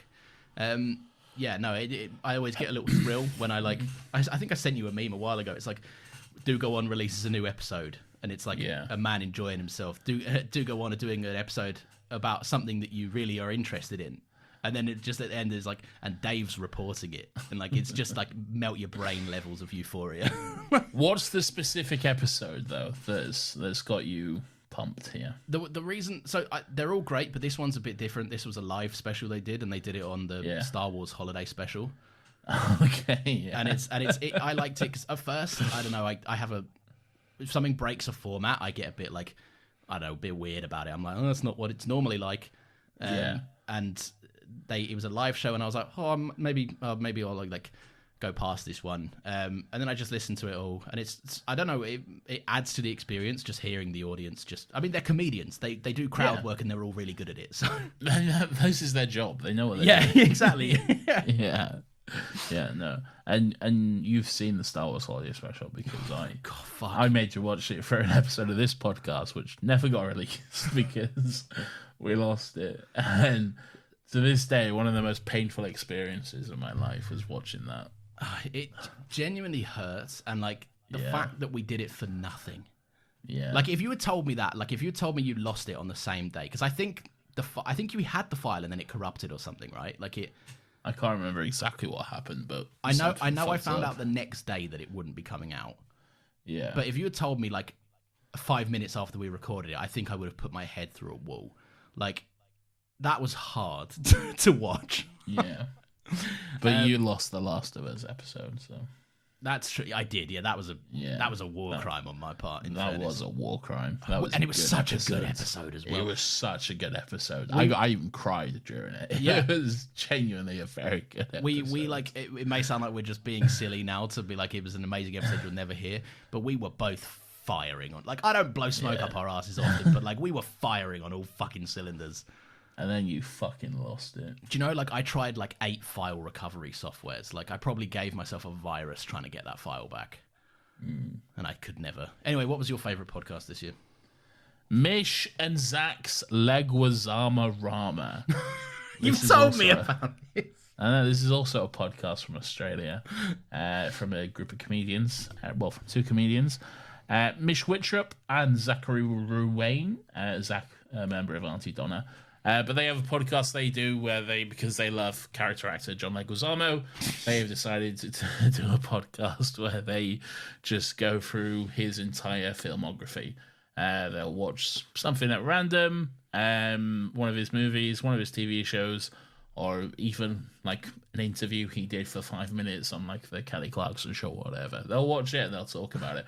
But the thing I enjoy most about it is like, it's mostly just Mish and Zach, just like, who are 2 very good mates, just talking shit to each other. Like, the podcast itself, like, they don't actually start talking about the actual thing until, like, usually, like, half an hour to 45 minutes into the podcast. Jesus Christ. Because they're just having fun talking about, like, one pot pasta or whatever the fuck's going on in their lives and stuff. And it's very fun.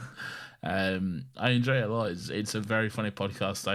I binged it all this year, and now caught up. So I'm at the weekly drop, but it's great, and I enjoy it quite a lot. It's genuinely a hilarious podcast. I love the fact that they're like, it's so anti new listener. Like it sounds like the most like niche thing. Like if it was me and I didn't know the context behind it and who those people were, I'd be like. Well, that's just not for me. Like, I'm not a fan of John Leguizamo in that level. Like, but yeah. Why are you not a fan of John Leguizamo? No, I like him, but not enough to listen to like 2 hours on him a week. Nah, he's great. He is great. I like an hour at most. Oh, okay, fair enough then. Yeah, shorter boys. No, that does. I think you've told me about that before, and just the idea of it just brought me to a stop, and I was like, wait, hang on, what? He's great. He's genuinely hilarious. It's a really good podcast. Yeah, I would recommend it. Yeah, cool. Nathan, what was your favourite cinema experience of the year? What does that mean, Lawrence? That means a movie that you watched in the cinema this year. And I'm not going to limit it to releases. You may have watched a re-release of something. I didn't. Oh, fair enough. Okay. That it's not. I didn't either. That's a stipulation for no one. But yeah, basically, just what was. We'll do the worst. What was the shittest fucking cinema experience you had? This is not a comment on the movie. Okay. Okay? Because I enjoyed the movie. We're talking strictly what the experience of watching the it was. Cinematic experience, the experience of being in the cinema watching the movie. Okay. Cocaine Bear. Okay? Okay, yeah. We liked Cocaine Bear. I liked Cocaine Bear a lot. I think it was a good movie. The TikTok guy was in it. He was doing a good job. I love that guy. I love that guy too. He does good TikTok. Then die. Then die. He does good stuff. But I enjoyed the movie. I think the movie was great. It was good fun, whatever. But the fucking and this was the first time I'd been to the cinema in probably about a year when I went to watch this movie. Okay, yeah.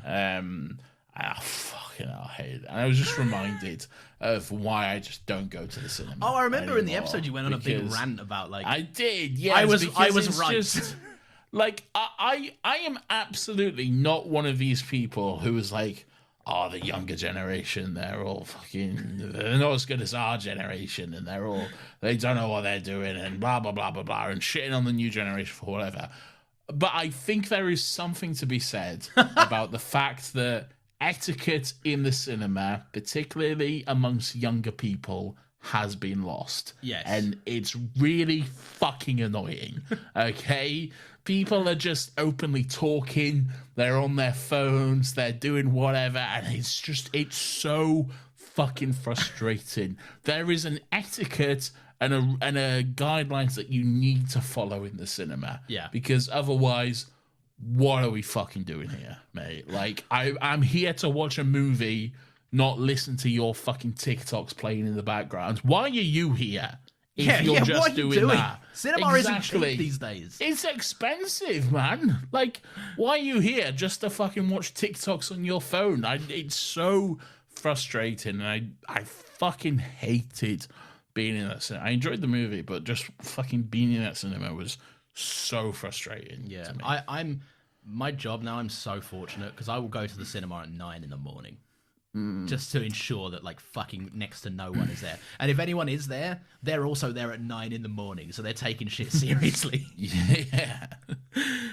Yeah. No, I'm like I fucking can't stand it. Like I'm like phone like off or at the minimum airplane mode. Oh, at least silent, man. Come on. Oh like, yeah. What are you doing? I mean, mine's on silent like 24/7. But like, I take my Apple Watch off and I face it down. I'm like, if I've got shit blowing up on my wrist, do you want to put it in theater mode? I'll be honest, I do not use my Apple devices to their full capacity. I did not know that was a thing. I always put my Apple Watch in theater mode. Yeah, if you do the swipe down on the Apple Watch, there'll be a thing that just looks like theater masks. And if you just tap that, it's in theater mode. So then the screen is permanently dark, and like whenever you get a notification, it'll vibrate, but it won't light up. Oh, so, okay, that's pretty good. Yeah, so do that. I will do that from the future. Yeah, it makes more sense than taking it off and putting it face down in a fucking horrible cup holder thing.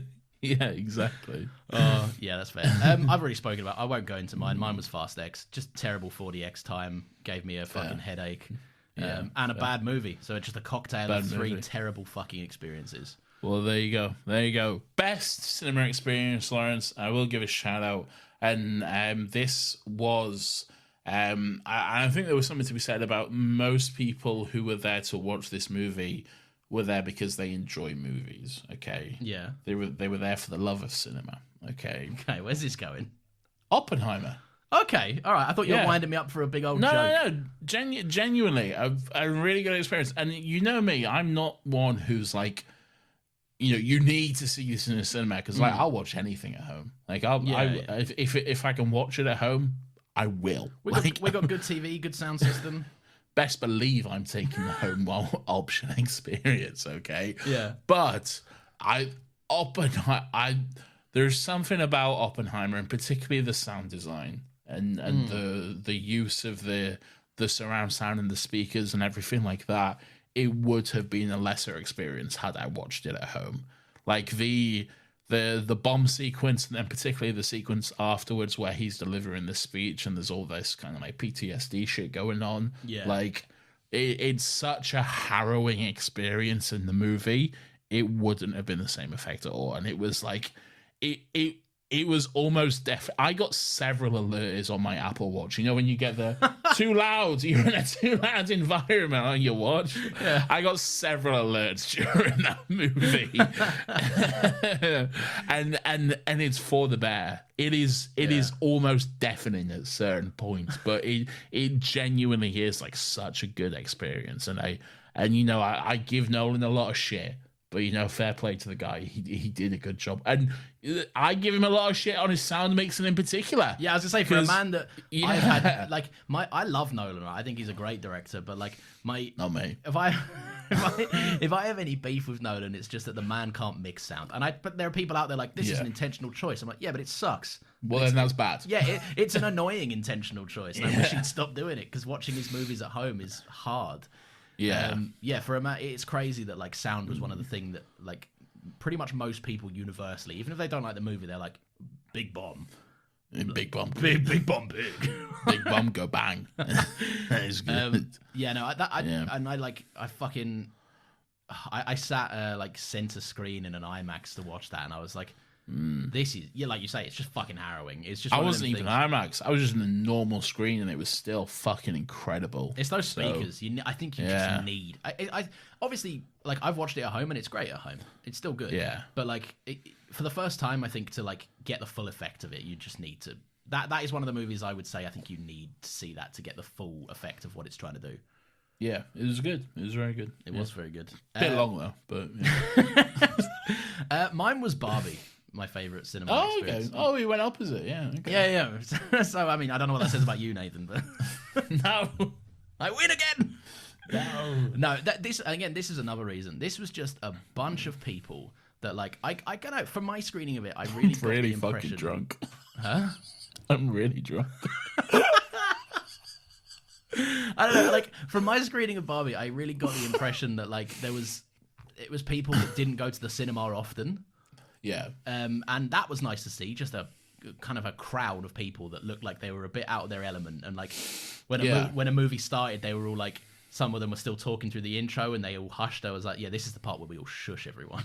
Like, Everyone shut up. yeah, but then it was like Lizzo I is don't know, singing. man. It was just that, like, it was obviously like mostly women, and like Yeah. there was a few begrudging like partner types that were kind of there, like, "Oh, it's a bloody girl movie," but like for the most part, it was just girls having a really fun time, and like everyone was cackling. I was with like a large group of like family members. And they all just loved it. And we came out, we were all wearing our little pink t-shirts. Like, it was just, and pretty much everyone was dressed up in some sort of pink get-up. Just, yeah. What I love to see, and I know it's like, it was organic, and I don't want studios to try and copy this to try and get, like, the same effects, because, like...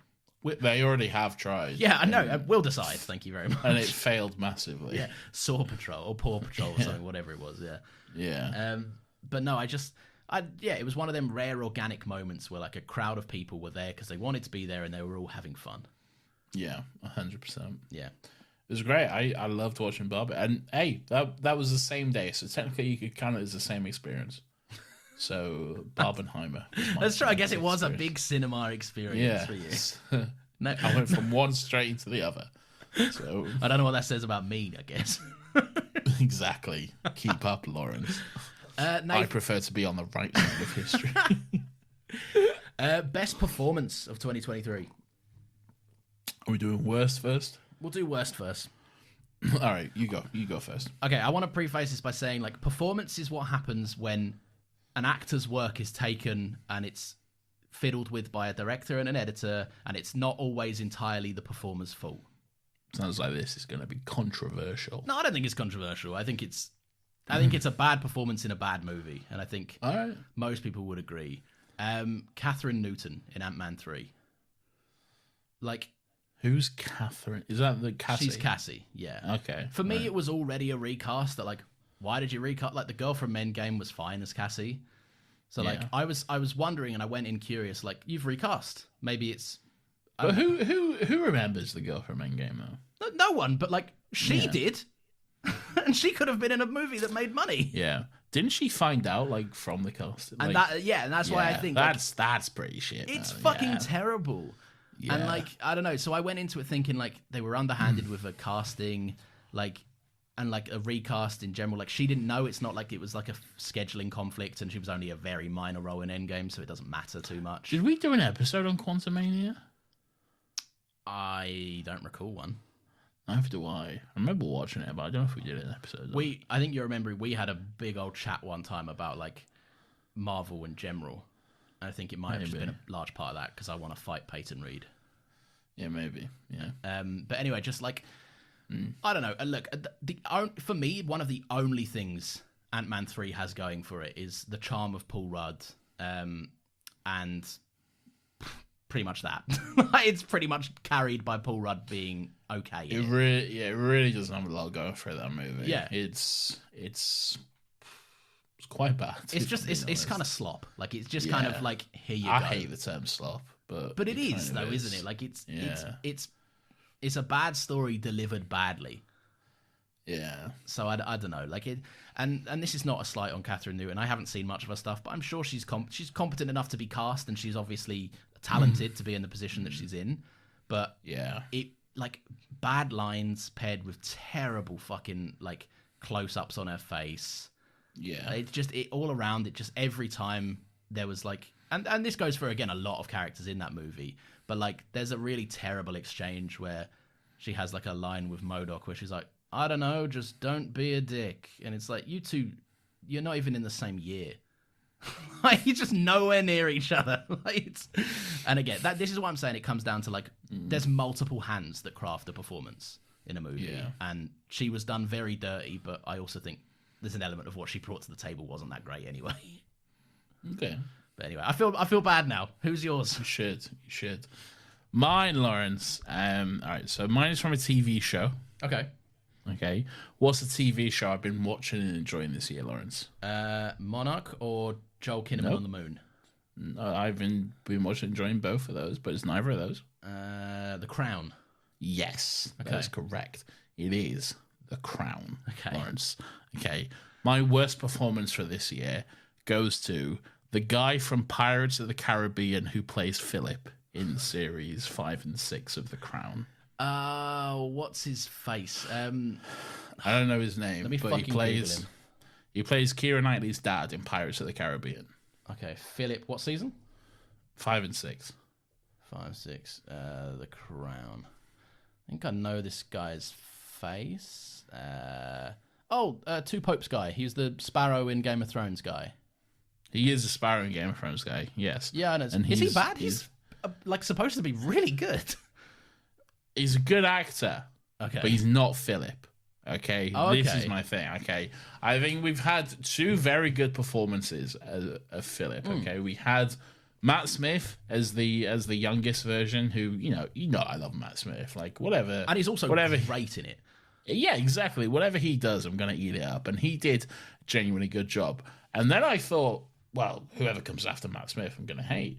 But then the guy in season 3 and 4, alongside Olivia Colman, don't know his name, forgive me, but I really enjoyed his performance. I think he did genuinely a great performance as Philip. He really captured like the essence of the real life person. He knows that voice that he does. Fucking insane. It's really fucking good. It really matches like how Philip talked. But then the Pirates of the Caribbean guy, it's just not Philip to me. Just a different guy, yeah, he's just like, oh, Siri's popping off. It's just, oh, fucking hell. It's taking pictures of me. No, Siri, stop. Leave me alone. Because like Philip has a very specific way of talking. It's like this.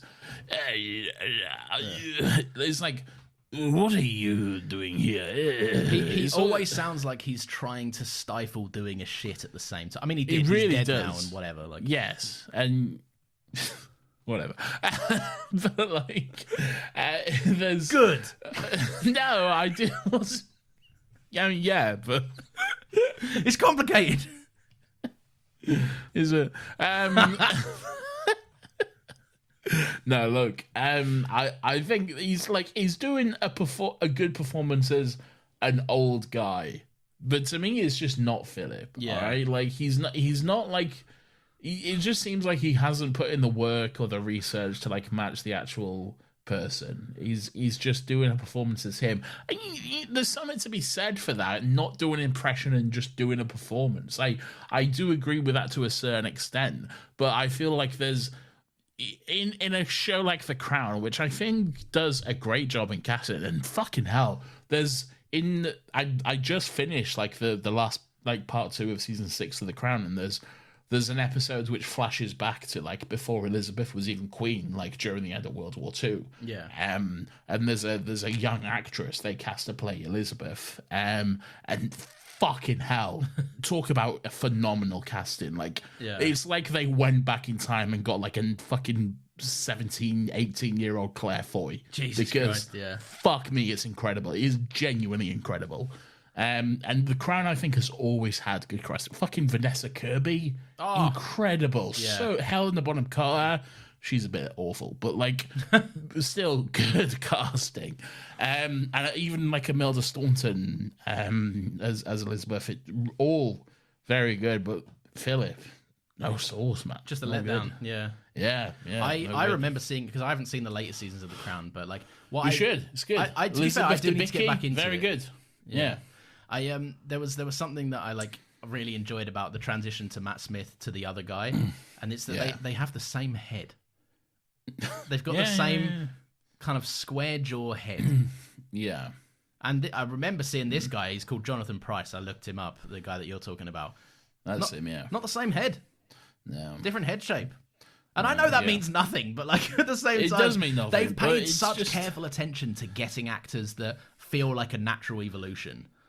Yeah, and he doesn't. It feels like an entirely different guy. Yeah, that's what fair. I do love about The Crown, though, is like they obviously have the same actor play the character for those 2 seasons. Like Philip in like season 3 and 4, it goes from when he's like 17 to about 40 or whatever over season 3 and 4. So they have this like youngish looking guy for the most of season 3 and 4, and then they're like, all right, and now it's season 5, which is like a year after the last season ended. It's like, fucking hell, that was a bad year for you, wasn't it? It's one of them things. It's like, unless you skip like 20 years, like you just gotta roll with it, haven't you? Like, you know, The Crown, I made myself laugh while I was watching like the last few episodes of it, because like The Crown is one of those shows, just because of my own personal feelings about the royal family, it's one of those shows that I watch like this. Occasionally I'll find myself being like like I get caught up in the emotion and I have a smile and I'm like, oh, but then I'm like, oh no, I hate everyone here. No. Someone I don't know, says something nasty about the Queen and you're like, that's not very nice. That's Olivia Colman. You're like, oh, yeah, hang on a minute.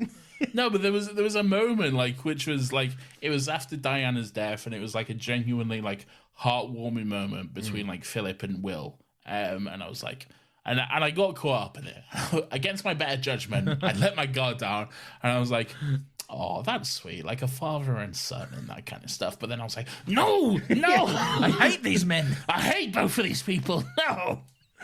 It's I have a complicated history with it. I love The Crown. I think it's a great show, but it's just the Royals is it's a tough line to toe. But I've always appreciated them for being like a show which, like, at its forefront aimed to deliver a look behind the curtain, and most of the looking behind the curtain is scandal and terrible people stuff.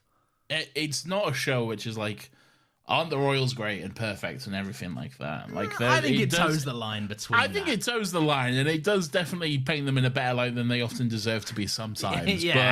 But it doesn't shy away from stuff as well, though. It's not like, let's completely ignore all of this bad stuff. Like, I mean, it's a show because there's history and there's drama. Yes, and there's stuff to do.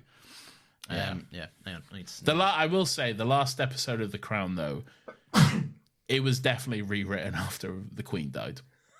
And there's no way that, like, the last episode of The Crown was that. I would bet good money that script was not the same before the Queen died. Like, there's no fucking way. That's the kind of thing that, like, that gets me, because I haven't seen that episode, but there's like there is still a reverence. They still hold them in a high regard. Whereas for me, I'm like, I want to see a messy story of a family of useless fucks, because that's the royal family. Just old people that go, we work really hard at waving. No, you're gonna get us on. We've had whiskies. This is not the time. And speaking of having whiskies, I will be back in a moment for a wee. So my best performance of the year. And I don't know if this is the performance I enjoyed the most. I think there's actors that are like going for something vastly different, and like people are being transformative and, you know, doing a lot of physical work, and there's fucking loads of performances I liked. To name some, like I liked RDJ. I liked Charles Melton in December. He was like, how does like a man in his early 30s still like look like a 13-year-old boy? Just genuinely like incredible fucking performance stuff. I don't know what this is. It's a good movie. It's a really good movie, to be fair. It was close to my favourite of the year. But anyway, the one performance that I like a lot, and I think is unfortunately going to get overlooked, especially in like award season, is Margot Robbie as Barbie.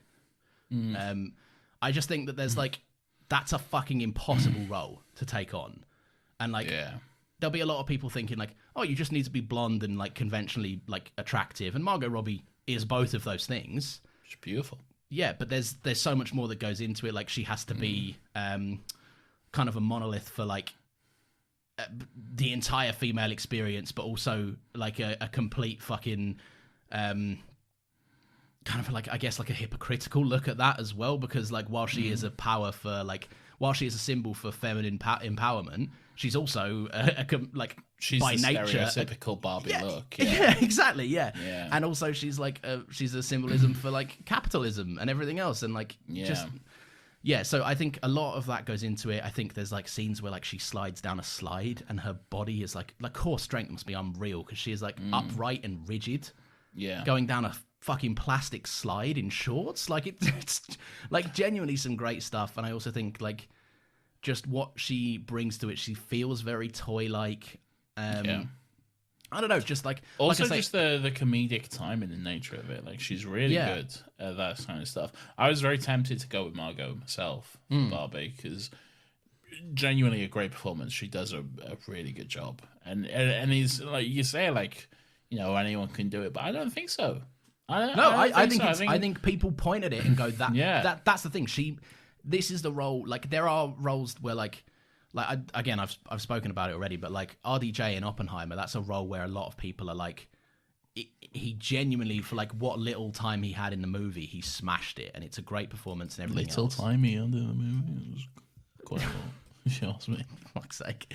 But like, there are people that I think are doing performances that are louder and bigger and more noticeably different. But Margot Robbie in this movie walks a line that is very much like. Yeah, this could easily just be Margot Robbie, but I don't see Margot Robbie. I see Barbie. I think you're right. I do think it'll be forgotten. Come on, it will be, which is a shame because it genuinely a really good performance, and I don't think anyone could have done it like she did. It's just a perfect storm, a perfect cocktail of things coming together. Like the fact that Margot Robbie does have such like a big sense of like. Like feminism and woman empowerment and like what that actually means and that kind of stuff, but while also retaining that like stereotypical like there's no denying she's a fucking beautiful woman. Like there's a reason she's playing gorgeous. Stereotypical Barbie. She's gorgeous. They even joke about that in the movie. They have the line where it's like like Margot might not be the best person to cast if this is the point you want to get across or whatever, and it's like genuinely she does like a fucking amazing performance. Like oh, she's so good. She is really good in that movie. That also that Actors on Actors, you recommended it a couple of weeks ago. Like it's quite eye opening into like how she like found her way into it as an actress as well. Like she's saying like originally she was like she's a producer in the movie and she wasn't actually supposed to be in it. And and Greta Gerwig came to her and was like like this is you. Like you've got to do this. And like I think the studio had that condition for it even being made as well. But like it just little things she mentioned in that interview, which are really interesting and I hadn't even considered. It's like she's a toy and she's blind to the realities and harshness of the real world, but that can't make her look dumb. She has to look naive but clearly intelligent. Yeah. And that's, do you know how hard it is to like, it would be so easy for her to fall into like the whole, like the horrible, blonde, dumb stereotype or whatever. And that would be what I think a lesser performer would bring to that. Yeah. And like, especially, I think there was supposed to be an Amy Schumer Barbie movie. Yeah. God, fucking hell. Yeah. And like, but that, like, that's that, right? Like, that's what she would have brought to it. Just, I'm like, I know there would have. It had just been blonde bimbo Barbie. Like, exactly. And nothing else. No substance to that. Just wholly that.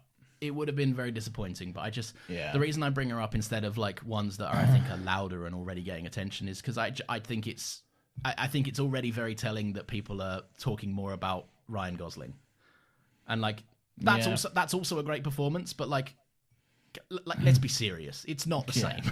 It's not. No. Yeah, he does a good job. He's a good Ken. A great job even. I think he has great comedic chops.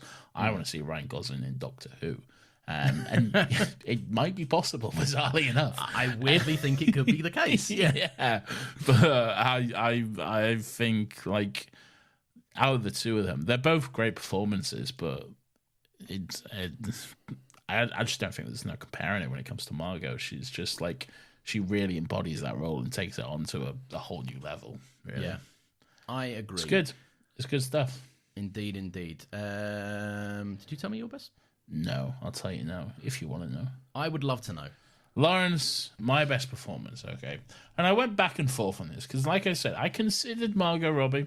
I considered many things. I even considered Robert Downey Jr. in Oppenheimer because while I don't necessarily think the part should be included in the movie, I do think it is a very good performance from RDJ. Old Ehrenreich was very good. He's really good, yeah. There's many things I went back and forth on. But I have to be true to myself. And I have to be true to what I enjoyed and what for me was genuinely an incredible, impeccable performance, which just could not be compared to anything else. Okay. And that was Hayden Christensen in Ahsoka. Okay, fair enough. Yeah. Because it was just so good. And when you look at the history of Hayden and the character, it's been a rocky road, really. Yeah. And the fact that he's been able to come back and has been welcomed with such open arms, and he really fucking knocked it out of the park in Ahsoka. Yeah, he was the poster boy for bad actor. He was lambasted for being a terrible performer. It's insane because it wasn't his fault. Like, just didn't have the best. Like, Ewan McGregor looks bad in those movies, man. Like, yeah, it's true. Yeah. So, like, it's not his fault. It's just he didn't have a director who was necessarily all that interested in working with performers, and he wanted to focus more on technology. You know, that's a conversation to be had. But like. In terms of what he's able to do, he was so good in Ahsoka, man. He really fucking brought Anakin to like a place we'd never seen before. We got to see Clone Wars Anakin going right through to Vader and stuff, and it was he nailed every aspect of it.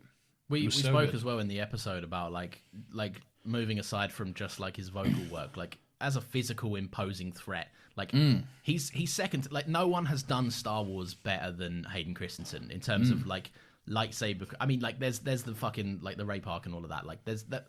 I get that he's not the best at all the flips and everything, all the acrobatic shit. I'd say he is the best at the lightsaber stuff. He can swing a fucking sword. He's clearly, these past 20 years or whatever, he's clearly been picking up his like lightsaber. He hasn't just let it fly, man. He's been keeping up, and every hour in the morning he rolls out a fucking yoga mat, twirls his lightsaber as he stares at a singular phone on a pedestal. Like one day it'll ring. And I'll be There's ready. a moment where he does the like the Obi-Wan spin. It's been called, but like the spin thing behind his back, and he's kind of just got this smile on his face as he does it. And it's so good. But even going back to Kenobi, you know, the episode where like we had the training duel between Obi-Wan and Anakin and stuff, and even I love that the combat. It was so good, man. It was so good. But in Ahsoka particularly, Hayden. In that episode where he like really got to shine, it was so good, and I think he did such a good performance. And for me, that was the best of the year for me. Fair play. Yeah, no, I'm glad he's back. I think it was me too. It was a banger. It must be said. Yeah, and Nathan... Barbie Connection, Barbie Connection as well. Is there? Yeah. Young Ahsoka was. Oh yes, yeah. Something green, Astoria green, something. It's a green something. I think it's Astoria Green Plant or Green Blast or something like that. Astoria doesn't sound right. Astoria sounds right to me. I'm gonna Google it because we've now debated it for too long that I feel like if we don't correct it, it's going to be offensive. Ariana Greenblatt. All right, yeah, that's fair. Ariana Greenblatt. I mean, we both said a name with an A. Yes. It works. Nathan, what was the worst episode of this very podcast? It was the one that was actually called our worst episode ever, Lawrence. Am I wrong? I've got a different one, but you're also not wrong. Yeah, fair enough. It was awful. What were we doing? It was Drek. I can't remember why we decided to do this, but like, I guess we just didn't have a topic or something. There's also, but a that little doesn't Easter make egg. sense because we have a schedule which has been filled up for a long time. I think it was a week where we were both tired, and we just went, I don't want to record this, but I didn't want a week off. No, you didn't want to Yeah. have a week off, and you wouldn't let me take a week off. So you were like, I don't want to chat. take any more weeks off. I want to keep going. I want to keep pushing. We need to be consistent. We are. I mean, we're fucking consistent. I know, but there's been a time where we've had like a few weeks off, and like I'm It's like, true. Yeah. let's not miss weeks. No, yeah, it was a fucking naff episode. It must be said. Like Yeah, I it was just- looked at the description because I was checking a few of them through to be like, what was the worst one we did? I went back and I looked through all this year's episodes, and like I saw that one. I was like, oh, it's obviously that one. I mean, it's in the title. It's literally called the worst episode ever or something, and it's literally just us like recapping our first 50 episodes or something. But like with no substance. It's No, just there's like, nothing to it. We Yeah. and like even throughout the episode, we're like, "Oh, this is awful." we got This too is far in. horrendous. Yeah, Yeah, that is bad. You can skip that one. yeah, you absolutely can. Which is hilarious because it was designed to be the one that means you can skip the first 50. Yeah, but no. Yeah, the description of that is something to the effect of "suck a beefy fart and give us a break." Wow. I was in a bad mood writing that one. No, my maybe this is not the worst episode because it probably did make for some fun listening. But the one that I just like, we finished recording, I went to bed and I was just like, it was After Sun. Okay. It was because I just remember like I was chuffed because it had been like a streak of us doing like these maybe these bigger movies and like the stuff that I like in them, and like We had James on like not long before that. yeah, exactly. So like we were in a winning streak, Yeah. right? We'd done a series of good ones, and like I don't know, I just brought this to the table. You didn't Then like it. why We know bring you it didn't to like the it. table, Lawrence? It was your fault. But I also think because I also listened to like I skipped through it. I gave a little, what's it called, scrubbing? I scrubbed Skimmed. through. Or scrubbed. Yeah, I yes, I scrubbed through it, and I was like, let's just hear some choice highlights selected by my finger. And I think there is an element of you refusing to engage in that episode. I think I was think like, so. I said I was I like, watched it. What more do you want from me? yeah, I wanted you to like, I was saying, here's what I thought, and instead of being like, oh yeah, I can see it from that perspective, you were like, well, it was shit. I hate it. I think you're being colourful there. I think if you would, what I remember from recording that episode was just a row, and then I went to bed, and then for a week later, you poked me on it, and I was like, I don't fucking like you. Stop talking to me. I still can't fathom why you thought I would enjoy it, though. I didn't It's even just- necessarily think you'd like love it, but I thought we could garner like some interesting conversation from it. Because I found it a movie that genuinely like for me there was so much to dig in on. And then like I can't even to this day. I still can't think what there is to dig in on. It's such a nothing movie. Yeah, but to you. and yes, to me, there's nothing to it. It's just look, we're not going to have a whole rehash of it, but like, No, I we're just not. distinctly remember that. Although, like I say, it probably for people that like the show, something that I don't think we intended, but our dynamic appears to be us arguing very much like often. yes, we do argue quite a bit. Yeah. So I'm sure it made for some good listening. So if you're sat there like that was a great episode where you two just had a go at each other, then Yeah. great. But as a participant in that episode, it genuinely, like, I know it wasn't this serious, but like I came to you and I was like, this is something I love, and you hated it, and that's fine. You're allowed to. But then I went away from it being like, I feel like I brought you a puppy and you punched it in front of me. Have I ever came to you with something I love which you just shit on? Probably. I mean, Mando The 3, thing but you is, didn't I love always- Mando 3. No, but that's not necessarily the same. I don't think the I've thing ever is, been always- that aggressively against something. You have, suggested. the difference is I always have good recommendations though. No, I think you have people pleasing recommendations. well, But in terms of the stuff I've recommended, there hasn't necessarily been anything you've disliked, though. No, but I also think I've pushed the boat further out in terms of stuff that could be like you say push the boat further out, but what you really did was just pick a bad movie, which I don't. No, because Nathan. I think you even said it in the episode. I've pushed the boat further out for stuff that's to come next year. Spoiler alert: we've done some planning and scheduling for next year, and have got some stuff booked in on the schedule. What stuff? We did a TV series exchange. Oh yeah, we did. Yeah, we did. And I think that's probably the biggest risk I've taken so far. So, I'm gonna. It could go either way. It could go either way. I genuinely think there's a part of me that will record the first episode, and if you hate it, I'll be like, let's record another episode and forget this. I can't do 4 weeks of you trashing it because I fucking love that show. But then I'm talking about for the one I've picked as well, though. Like it's true, yeah. It could go either way. So it could go, yeah. You're handing me something that I could tear to shreds if I didn't like it. Yeah, but we'll see, and that's not coming. That's like a year away at this point. But, Hey, get excited for like set your watches. That's November. That's gonna be. But hey, we got stuff to come. We have. What was your? All right. What was your? Oh, you've said your. What was your favorite? Which one's this? What are we doing? Your favorite episode of the podcast.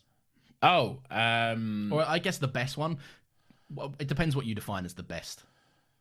I've done the favorite as in the one I enjoyed recording. Okay. The one I enjoyed talking about, and because I think we had a very good conversation. It was something I was genuinely excited for you to watch, something I've been trying to get you to watch for a long time, and I finally succeeded. And it was one of our. I think it still possibly holds the record as the longest another Happy Pod episode ever. It probably does. It's Rebels. Yeah. It's Rebels. It was a special episode for me, man. It's one of my favorite Star Wars shows.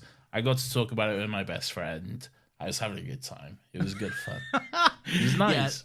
Yeah, it's probably my second favorite. I think it's probably, like you say, for all the reasons, it was going to be my top one as well, because it was an episode where like I was dragged into it kicking and screaming. And I've said on this podcast before, I am happy to be wrong. Like I would much rather watch a good thing. Yeah, and talk about a good thing than a bad thing, and then have to be like, I didn't like this, because I hate dancing around criticisms. I don't like being that negative. It's the whole point of the show. We don't like to bring bad shit, really. Yeah. And I also I hate just sitting in a corner and shitting on someone while I make a little podcast that like I don't. These people are massive making things that are bad, but whatever. But After Sun is awful. Oh, fuck you! Stop. Sorry. I really enjoyed doing that one. My favorite one to record, or like I've listened back to this one. And is this your pick? Is this your best? No, it was my second. It was gonna be. Okay. But I really enjoyed recording The Way of Water.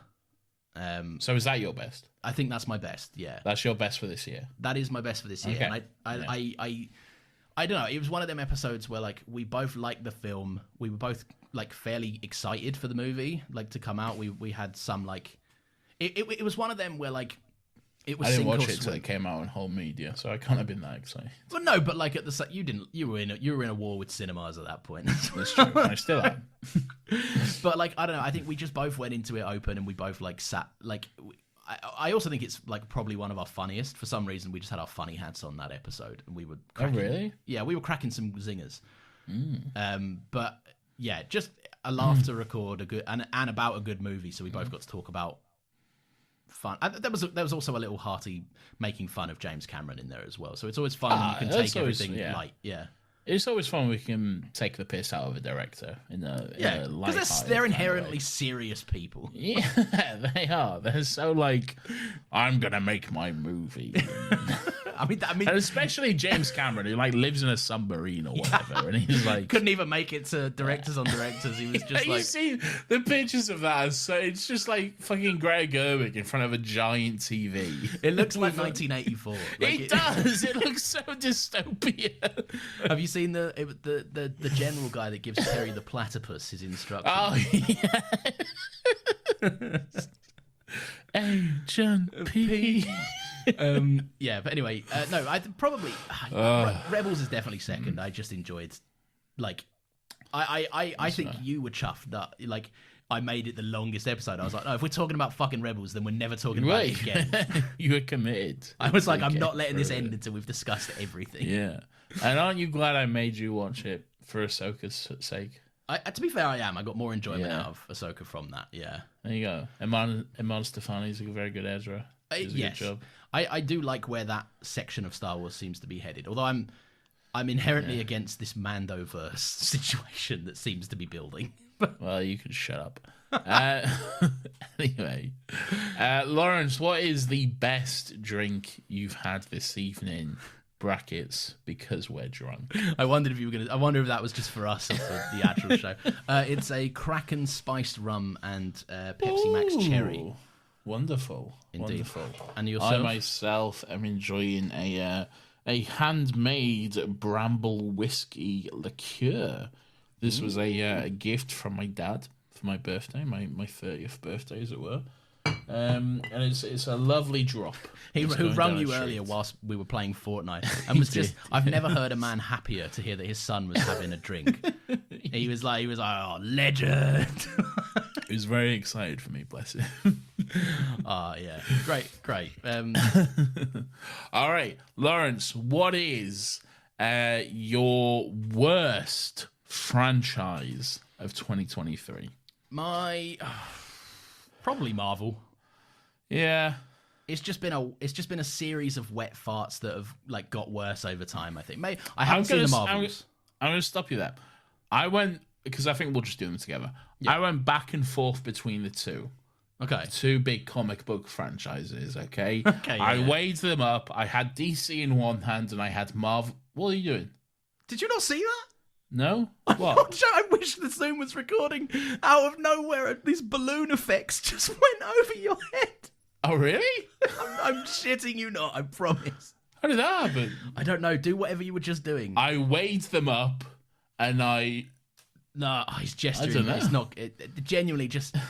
You were looking at the screen, so maybe it only appeared for me. Oh. That was super fucking... Okay. Anyway. I just saw your face. Like, you have a weird reaction. Like, what's going and you were on probably here? like, I thought DC was universally considered great, yeah, or bad, yeah.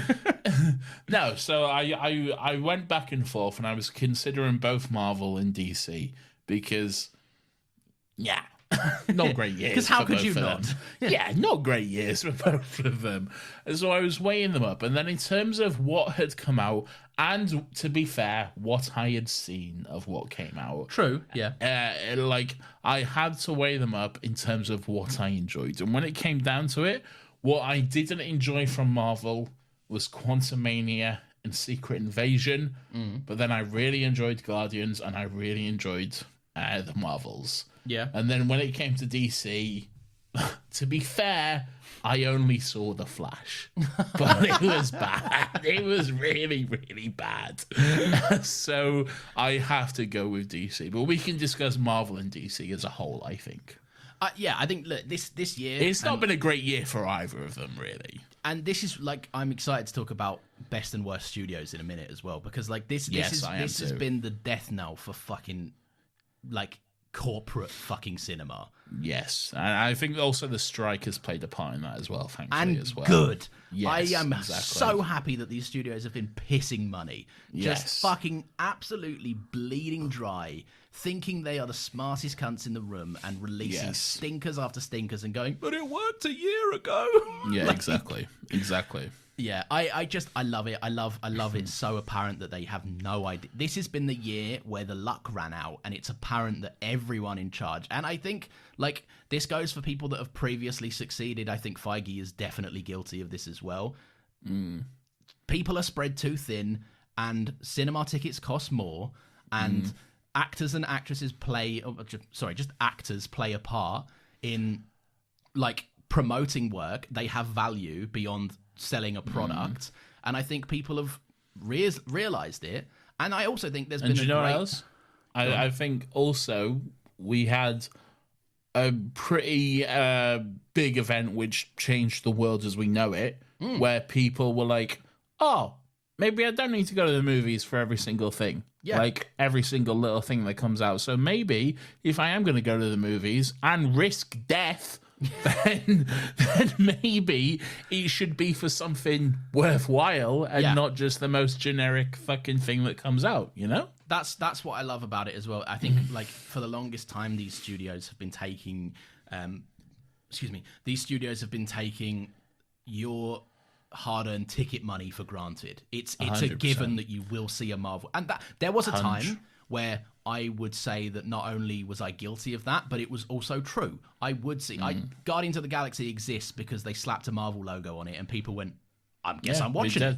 It does, yeah. Yeah, and that's like, obviously that's been one of the better decisions that they've made, but I like that now it is not, nothing is enough. There needs to be a hook. Guardians 3 got me in the cinema because it was James Gunn and a franchise that has largely been disconnected. Yeah. And that I've enjoyed. And I don't know, there's like, they need something, like Across the Spider-Verse, yes, in association with Marvel, but still a superhero movie, but like, would you look at that? It succeeded because it did something new, and it wasn't boring. But it also, I think, it's fucking hell, I am drunk.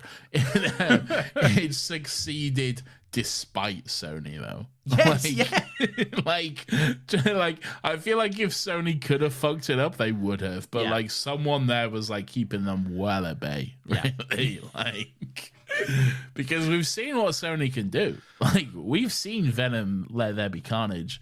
We've seen. Well, I actually haven't seen Morbius, but we know. We've seen enough of Morbius. We've seen Get Sex. That's unironically the best scene of the movie. I think it has something to do with Spider-Man.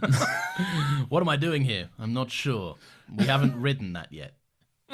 But I think it's got something to do with this IP. I think you might be right, character that we know. He was in the Amazon with my mother when she was researching spiders. She died or whatever. But I think there's also been like a pivot in that. I think people are now in them wanting something that isn't more of the same. Also, there's been chance for other movies to get their spot in the limelight, and like for whatever you want to say about like certain movies. This year, like in a year where fucking Guardians of the Galaxy, the third Ant-Man, a second Captain Marvel movie, which the first one made $1 billion. Yeah. Like, who would have thought that fucking Oppenheimer and Barbie would be the two biggest hits of the year? And good. Like, I know that there is an element of like, Universal and Warner Brothers are fucking soulless monster machines. Like, I also think Warner Brothers and Chris Nolan has like a huge thank you card to send to Greta Gerwig, and like, because I think the whole Barbenheimer phenomenon, like, it helped Oppenheimer out quite a bit, I think, by a country mile. Yeah, like I think there's something to it would be have said made for that. money. The nature of like what's been tracking to do well this year, it would have had an upwards trajectory, and it would have also banged on streaming. But like, yes, it wouldn't have done that. It wouldn't have. Like, I don't think it got there in the end, but I think it's kissing $1 billion. It hasn't crossed $1 billion, no, but it's gotten. I think it's at like 800 something. So yeah, I think it's gotten like close. Borderline 900 million, which is like, yeah. Nolan said, like, people have said to him, like, and for a fucking independent, like, well, not independent, but like a fucking, non-IP fucking like Nolan movie, that is big, man. It's big. It's fucking insane. Like, genuinely, if this movie came out a year lot of ago, IP movies don't make that much. So, no, like, fucking exactly, hell. and they didn't, as we saw. They did. Captain Marvel. The Marvels upsets me, man, because like. Yeah. Genuinely a great movie, a really enjoyable, fun movie, but it just, I don't think it made like 200 million, man. It like fucking But hell. this is the problem for franchise filmmaking, right? Because you are only as good as your worst one, and they've had stinkers this year that have made people really go, have. I don't care. Did you see that thing that came out that like they were like we were surprised that Ant-Man was received poorly, and I was like, really? How? Like, But again, surely this is what I'm saying, anyone the could have luck ran watched out. that and been like, fucking. Maybe they were just riding high on that, like, fucking Marvel can do anything fucking sort of thing. And it was like, there was SNL sketches about like, oh, Marvel can do anything and we'll watch it. There was like Yeah. there's an SNL schedule where it was like a sort of Guardians thing, but it was just called Pam. And it was just like a woman walking down, like a 40-year-old like white woman walking down the hallway, and we'll be like, yes, Pam, because it's Marvel, and we'll watch it. You know? That's the thing. Like with these franchises, there does come a thing with like instant iconography, right? Like, there is like fucking Din Djarin 5 years ago didn't exist. Now he's some people's favorite Star Wars character. Star Wars character. Yeah, that's fucking nuts. That's wild. Yeah. And I just think that they haven't been treating that with respect. Like I saw a tweet today that was like, you know, currently Sam Wilson are serving Captain America.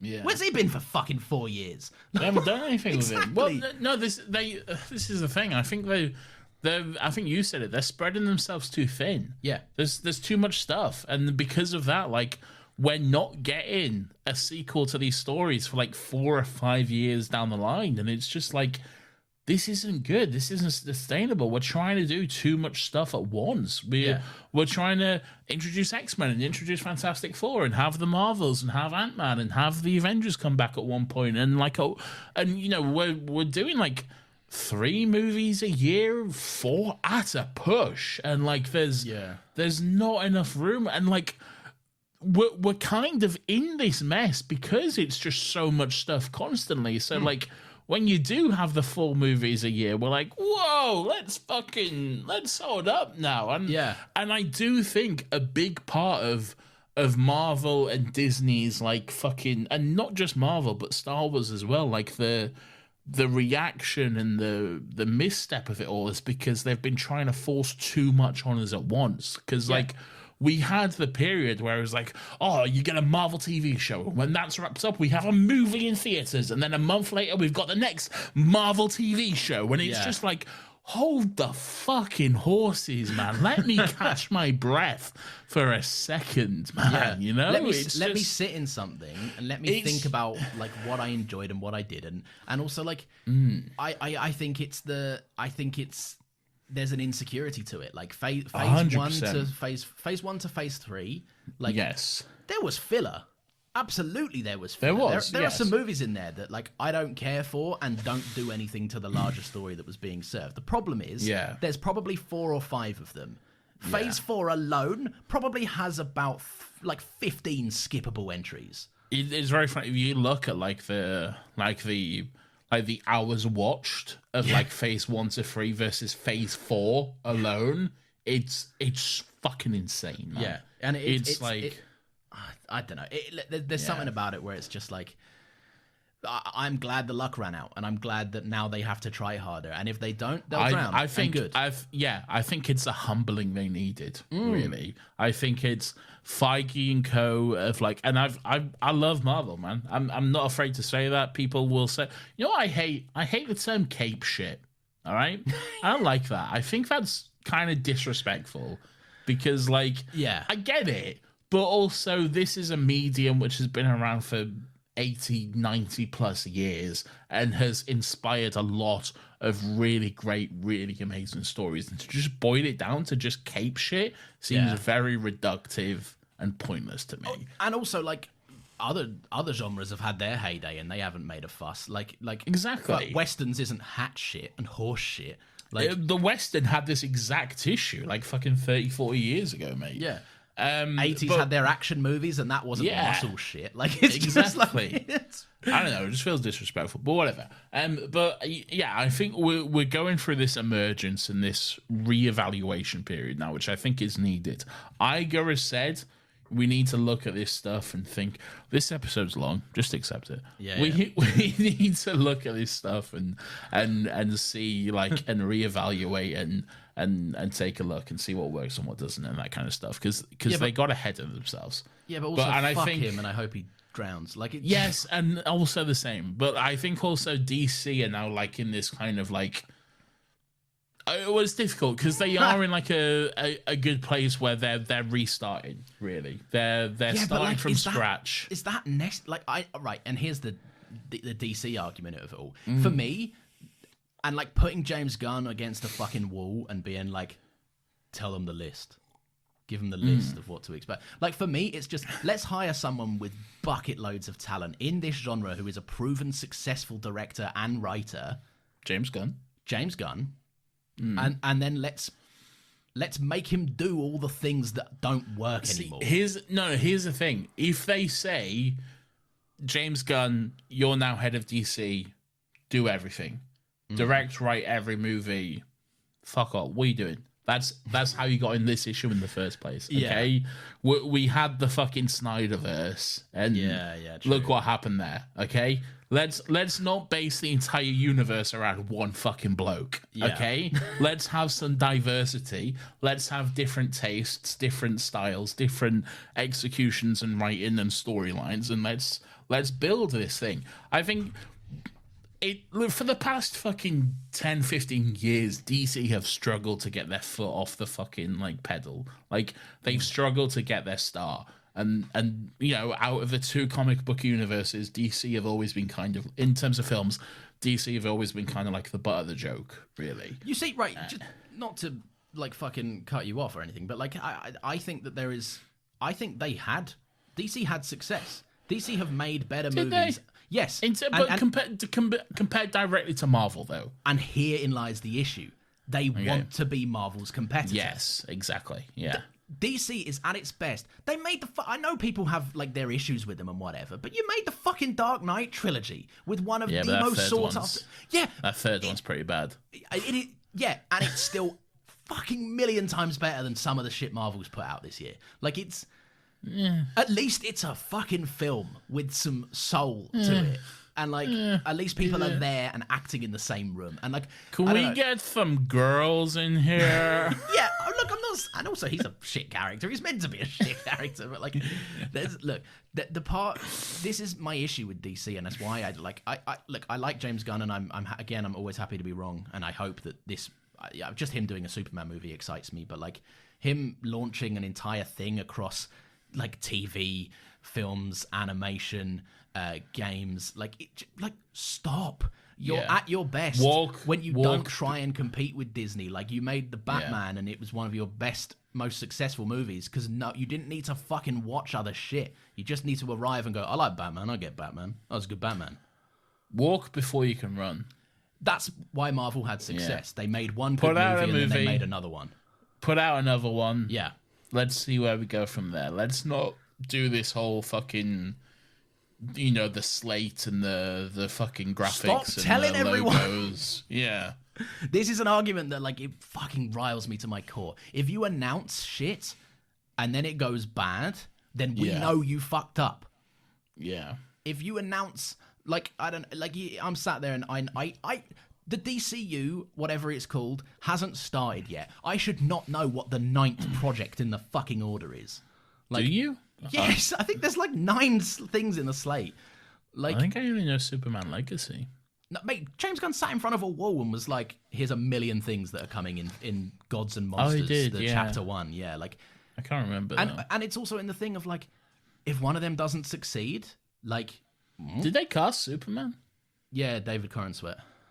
Who's that? Who's he? Do I know him? I have no idea. I think most people found out about him from being cast as Superman. He looks good. And he's beefing up, and he looks like a good character as well. Is he a nice boy? I think so. I mean, I want a nice boy as Superman. He has a warm demeanor to him. Give me a nice. I'm sick of all this brooding shit, man. Give me a nice boy. It's a tough line. Give me a nice Kansas boy who loves his mum. That's what I want. We want a stern jawline with a killer smile. Yeah. Yes, man. Give me a nice boy and put him in the trunks. Yeah, give him his trunks. Give him his James underwear, Gunn will man. give him his trunks. I hope. I don't know. I hope so. Oh, he was coy with the Guardians stuff, though, wasn't he? To be fair, some of the Guardians Well, costumes. in Guardians 3, they had their comic costumes. So. Yeah, for like a scene in Guardians 3. No, for the whole thing. Did they? Yeah, like what, their jumpsuits? kind of like the jumpsuits look. That's the Guardians costume. Oh, okay, fair enough. Anyway, so that being said, yeah, there we go. Let's speed run some of these. So yeah, best, worst franchise, I think, Marvel, and mine's DC, but Yeah. I feel like we're on equal. Well, we're knocking on same sides of the door. We're knocking on different sides of the same door. There, Yeah, we could both make the other point, and it would be the same point.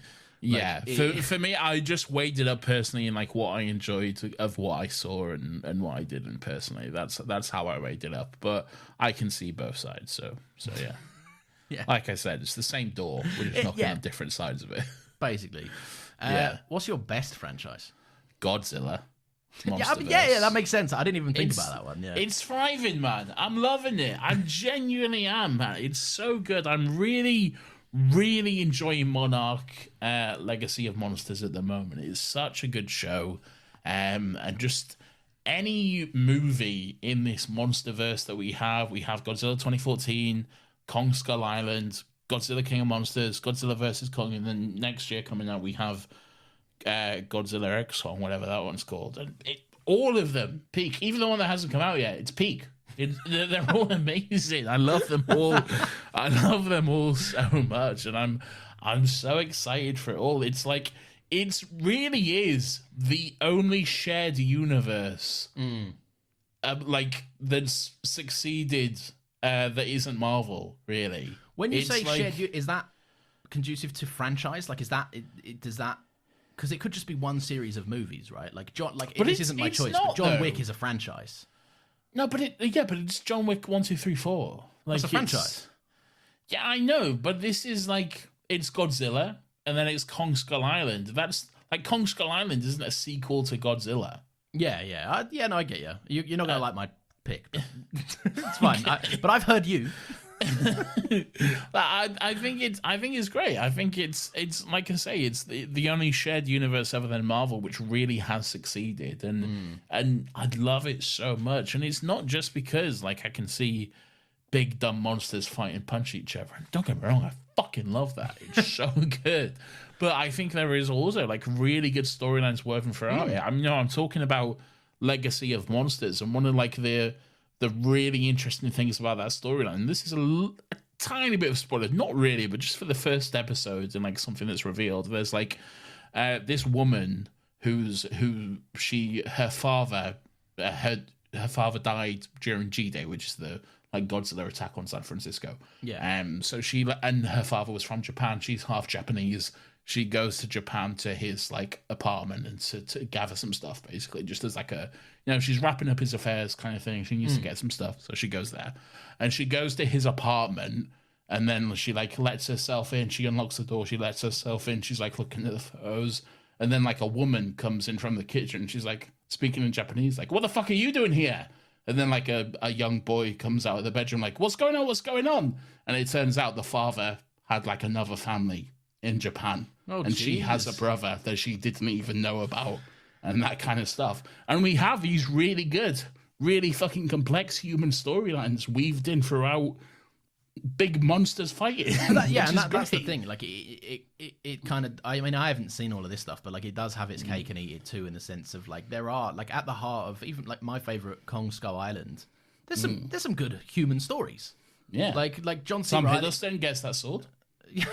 Yes, it does. Yes. Very dramatic moment. Yeah. No, but like even the little things like this is pretty much nothing. But like like John C. Reilly, the found footage stuff of John C. Reilly getting himself home and meeting his son for the first time. What? He has a hot dog. He has a hot dog, and he watches the game. He watches the big game, but like on his TV, I guess. Oh yeah. He doesn't go to the stadium, or I don't know. But yeah, no, just like genuinely, like it's more than big monsters, especially if you're into it, and it's also great if you do love big monsters, but also want something a bit more. And it might be my Star Wars. It might be my second favorite franchise at the moment. It's I love it so much. It's great. I love Godzilla. I want to give him a hug. Okay, now right before I tell you mine.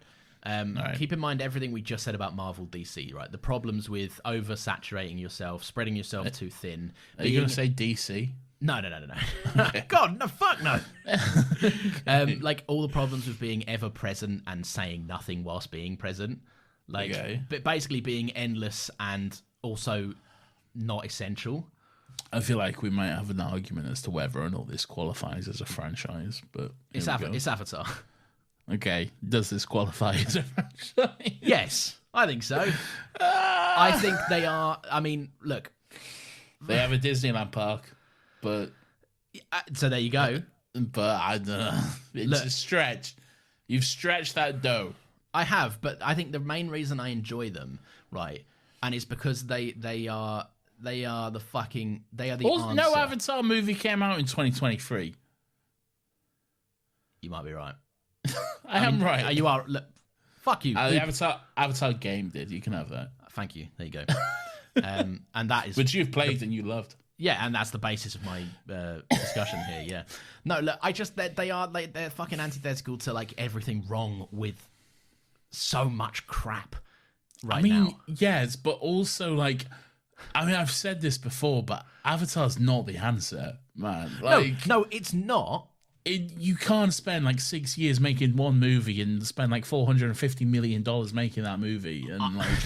Expect like a decent return on it and stuff. No, you can't. But I don't expect it to be the cure. I expect it to be an antidote in a fucking plague, like because that's what it is. That sounds like a cure.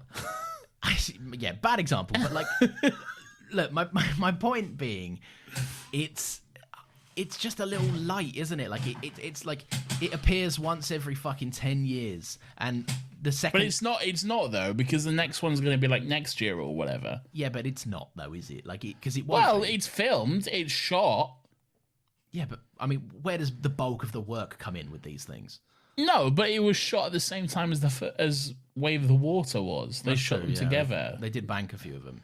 Yeah. All right, but then either way, it's a direct sequel that will probably come out like I don't know. I don't think it's going to come out when it says. I think it'll be about 3 or 4 years. Like I think it'll be next year. I mean, I might be wrong. I will be over the moon to be wrong. And I want to see another one. But like, look, it pushes the fucking the envelope forward, and it expands upon itself. It pushes the world out. It expands the characters and the settings and the themes, and it's tackling different things that the first one was tackling. And I don't know. There's something about it where it's like it's just fucking. It's an event, right? I am an enormous fan of avoiding fan discourse on anything because fans are the worst part of any fandom. They suck and they're irritating. But they all think they're the right one.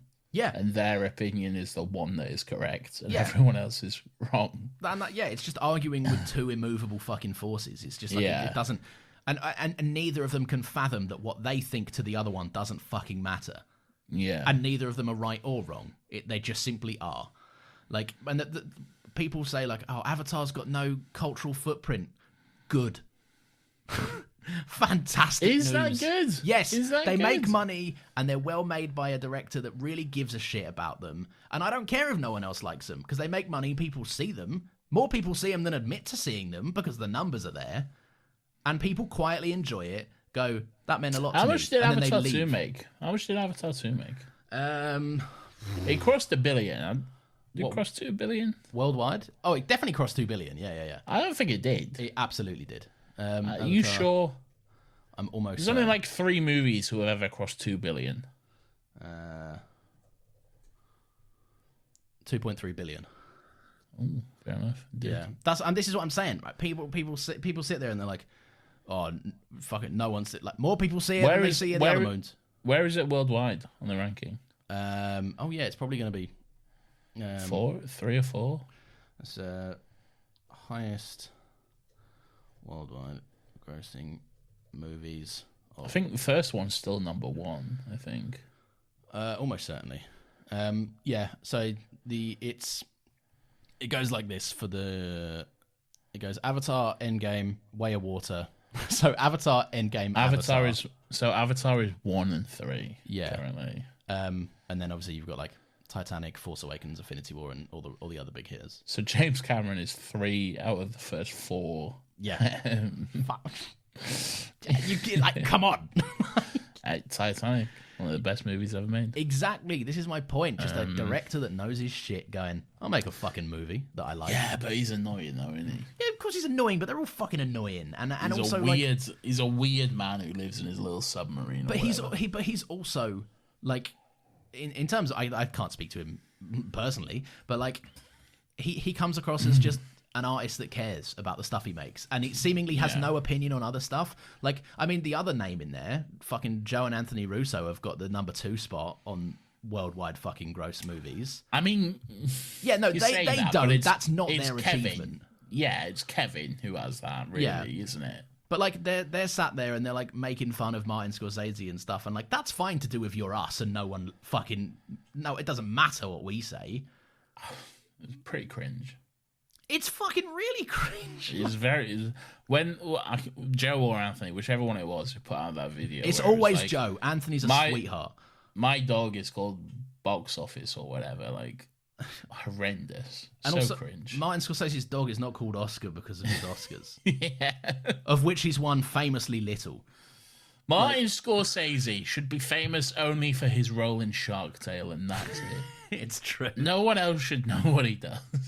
But like, I don't know, man. He's great in Shark Tale. Who doesn't love Shark Tale? You can't not love Shark Tale. Shark Tale is a banger. It must be. There's said. Whale poo, and then there's you. Nathan, what is the? I mean, we've kind of already done this. What's the worst studio? See, I went different here. I went different, but well, not really, because for best worst franchise, I went For worst franchise, I went DC. For worst studio, I went WB. So not really different, really. I think Marvel tips it over the edge for me because they're aggressively anti-union, and DC. Yes. They're all anti-union. I know they. Oh, actually, saying that. Yeah. Right. Yeah. No, actually, Warner Brothers tips it for me. Because they're anti-art and their CEO is a fucking megalomaniac. Hey, yeah. We made this movie, but it turns out we don't need to release it because we can just get more tax back if we just put it in the bin right now. Yeah. So, and also, like, say what you want about... Fuck you. Yeah, literally. Say what you want about, like, Bob Iger. He has, like...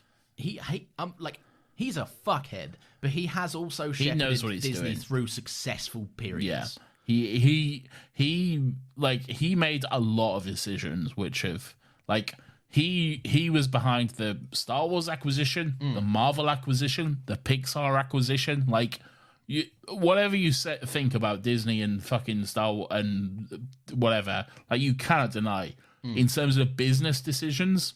Oh, smart thinking. And like as consumers, because that's the position that we are to Disney, right? You like, although these things are now seeming tiresome, like we're bored of, a lot of people are bored of Star Wars' output and Marvel's output and everything else. You can't argue that financially, it's made them multiple billions. It certainly has, and that's what we all care about. Yeah, we all care about how much money Disney is making. Yeah, no, but like we're talking about it from studio perspective. But here's the thing about Warner Brothers and like DC and Warner Brothers as a thing, right? David Zaslav is a fucking moron.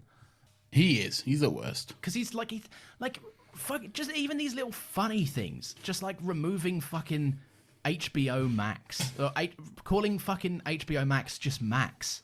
Terrible. Like, why? What's that? What? I don't understand what it is at Max? all.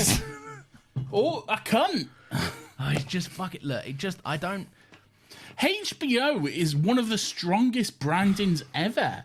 Like you talk about fucking like channels which have just put out banger after banger. HBO is like its whole fucking tagline was it's not TV. Yeah. Because it's like it's more than that. It's premium. It's fucking extra. Game of Thrones, Girls, The Sopranos, Sex and the City, all these fucking like huge premium TV shows all came from HBO. Yeah. And you're like, let's get rid of it. I reckon we can just call it Max. For people, what are you doing? Yeah, for people that are listening and maybe don't have a reference point, imagine if Disney Plus was called Plus. Literally, it's genuinely so fucking stupid. It hurts.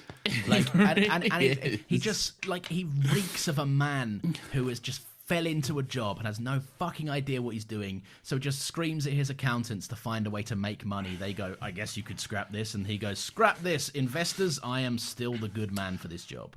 There is no fucking part of me which believes that like the Flash is better than Batgirl on every level. No, like, it can't be. it cannot be at all. Like, I don't care how bad Batgirl is. It cannot be that bad, man. It just can't, man. Like, and the fact that like he came out like after the strikes and he said it was actually quite brave of us to not put out Batgirl or the Looney Tunes movie or whatever, because I think it takes real courage to make these movies and then say, no, fuck off. Yeah, we needed to guard the fuckhead. general public from these movies that we thought would damage the brand. Anyway, here's a man who killed himself for playing a role he didn't want to play, and we've brought up his corpse to play that role again for you to laugh. Like, It's just, it's capitalism in its worst form. yeah, It's just greedy corporate studios making decisions based on what will get them the most not even dollars, the most cents more than anything else. Like, if this will make us 50 cents more than that decision, then we'll do that. Yeah. And it's like, and it's all creativity and artistry just completely ignored in the favor of the bottom cents line. And that's it. and nothing has been funnier than to watch that fall apart. Like, Warner Brothers is a company that has fucking so much going for it, right? Warner Brothers could genuinely... Warner Brothers was the company. It was like they were at the top of their game. I know Disney have like fucking just... Warner Brothers was the name in Hollywood. Like, Yeah. you wanted to get like a good picture, you got to Warner Brothers. Harry Potter, Friends, fucking every big major franchise until like 2007, 2006 or whatever. Yeah. Like every major franchise, the big ones, all Warner Brothers. Like, fucking hell. And what do they have now? Fuck all. Fucking the dregs of DC and nothing else. and the screaming corpse of Harry Potter on a TV show or something. Yeah. I also am like, I love this, and there's a part of me that hates this because I hate to see Universal win, because as a company of all of them, I know that like there's not as much loud stuff going on with Universal, but quietly they are insidious, and I hate them. Like, I mean every major conglomerate like that is, but like to the point where like they're all evil. They're all evil. Universal and insidious. like benefit from people reacting to their trailers. There's a big reacting community online, and people react to their trailers, and then they go, oh, do this, and they make trailers very much pushed in that general direction, and they go, thanks for making that video. We took your $200 you made from it. I have never. This is genuinely true. I have. You're speaking from an editing perspective now. I have never, ever used a single piece of Universal footage that hasn't at least flagged one restriction on a video. Yeah. It will not happen because they just... no, I can't do this tonight. I will fucking scream. I hate Universal. So I am extremely conflicted when I see Warner Brothers cut ties with Christopher Nolan and then he goes and makes them Universal almost $1 billion. And kind of just turn back to Universal.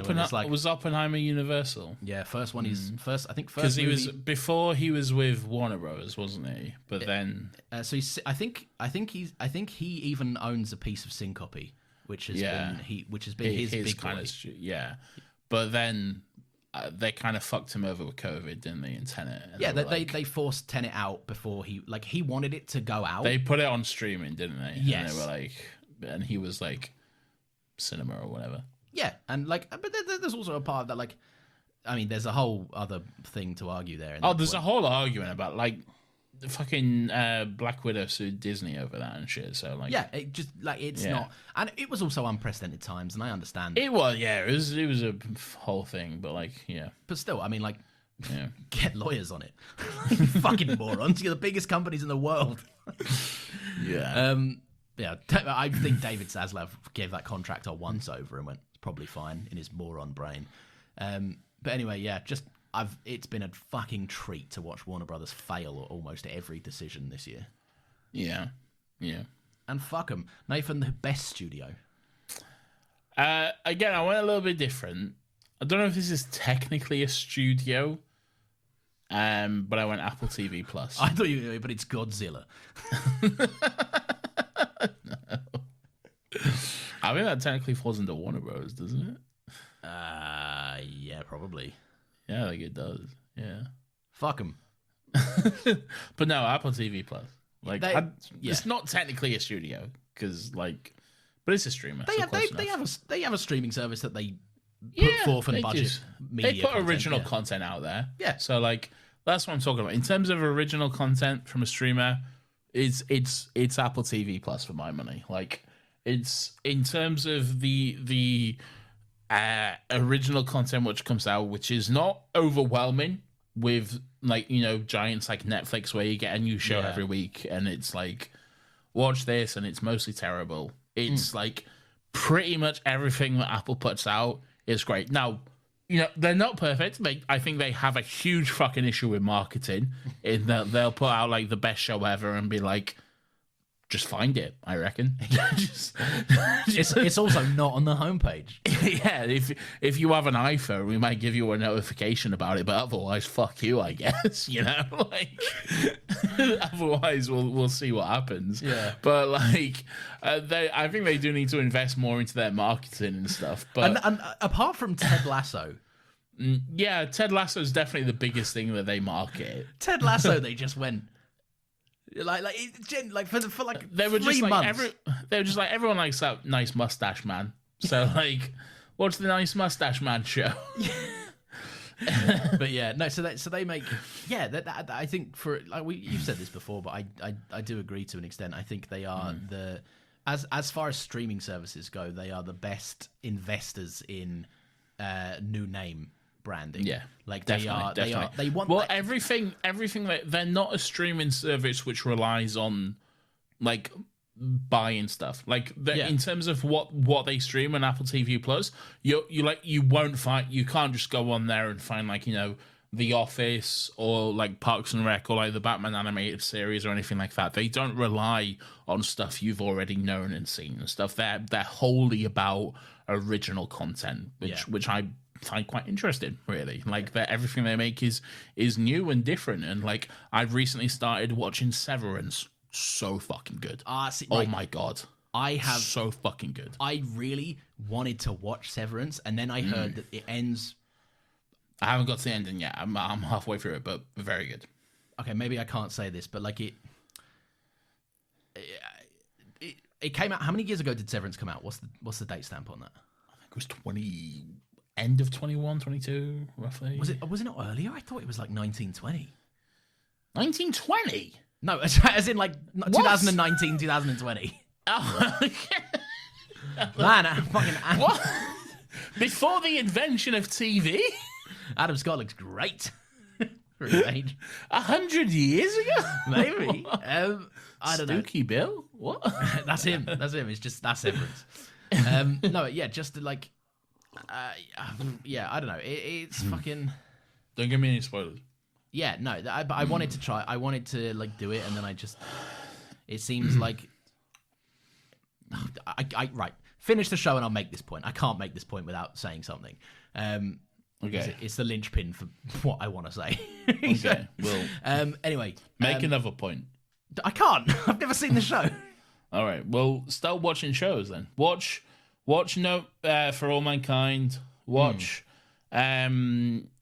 Monarch: Legacy of Monsters. You liked Ted Lasso for the most part. The last episode was kind of weird. Yeah. I heard C is kind of good. I haven't watched it, but I've heard good things about C, which is the Jason Momoa show. My father, I watched the first episode. It's quite good from what I saw. There's a one I saw an advert the other day for one coming out with Peter Capaldi, like this kind of crime drama sort of thing, which looks very interesting. I love Peter Capaldi, so I'll definitely be checking that out. They do good stuff. They hire good, strong actors, like really like actors that like really care about the shit that they do. So I think also I'm like interested. Apple stuff does have a and this maybe sounds like a bad thing, but I actually quite enjoy it when Apple is concerned. They have a look to their work. You know how Netflix has that look? Yeah. And it looks like mud and shit? Yeah. I fucking hate how like even the best directors will make movies. Fucking Scorsese, I don't like the movie, but Scorsese made The Irishman for Netflix. And like, it looks like a great Scorsese movie with mud on it. Like it looks like there's something about it. Maybe it's like their color specs and the way they like what their regulations are for putting stuff out. But Apple have the same thing, but if it was good. There's something about Apple, and it's like they're. I mean, you can say what you want about them as a company, but like in terms of like filmmaking and presentation, it's like they have technology that no one has discovered, and they're able to do shit which no one has ever conceived of. Yeah. Like they did like, and this is not even in terms of TV. This is in terms of Apple, the company. Like they did a presentation in like October where they unveiled like new MacBooks or something. Like, you know, you have like the Tim Cook videos and all this sort of stuff. Hello, good morning, thank you for being, and all this sort of shit. Yeah. And it was like they did like the whole hour-long presentation, and it was all the usual stuff, like the really intense transitions and the really well-made like filmed segments and all of this. And then they rolled the credits, and then after it was just this message that came up. This entire event was filmed on an iPhone. Yeah. It's like, how the fuck did you manage that, man? Yeah. Like, it's so fucking, like, the stuff they are able to do, it's so insane, but somehow they do it. And I don't quite know. I think they've made a deal with the devil somehow. Yeah. But, like, they have some shit going on, which doesn't make sense to me. There's but, some like, secret sauce. it really, and like even in terms of like audio work, because like they do like you like whenever you watch like the iPhone like reveals and presentations and stuff, they do like these videos and these segments where it's like the latest one was like, oh, I'm a guy and I'm in a farmer's market. But while I'm here, I'll tell you about the new iPhone or whatever. Yeah. And like he's just in the middle of this farmer's market, and there's people behind him, and they're all talking to the vendors and stuff, and they're having whatever.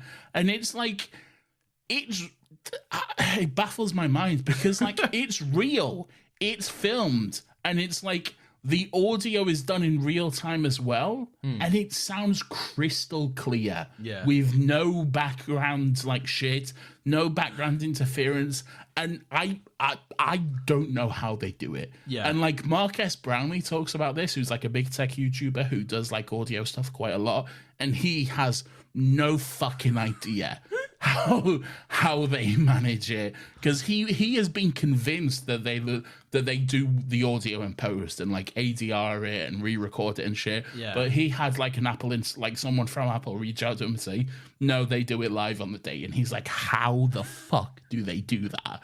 Because it just doesn't make sense. What are they hiding? What's in those turtlenecs? Exactly.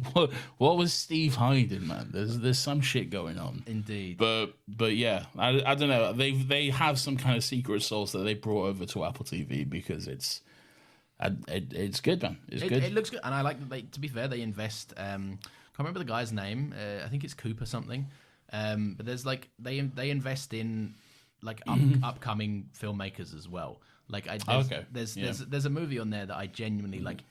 And again, this is one of them that I stumbled across, and I was like, because I was trying. I had this competition with my wife, who pretty much only agrees to watch romantic comedies with me. And I was romantic comedies are good. I love a good rom-com. They are good, but like sometimes I'm like, I want to see something that's like a bit better than most, because a lot of the romantic comedies she suggests are like ones that we've seen before, and I'm like, yeah, they're fine if you want a quick laugh, but like they don't. There's nothing to say. They don't do much for me. What's your favorite rom-com? Quick go. Oh fuck! For some reason, 50 First Dates came into my head because it was the first one I thought of. 50 First Dates is funny. It's probo, but it's funny. It's very probo, yeah. I don't know. I can't think of one off the top of my head.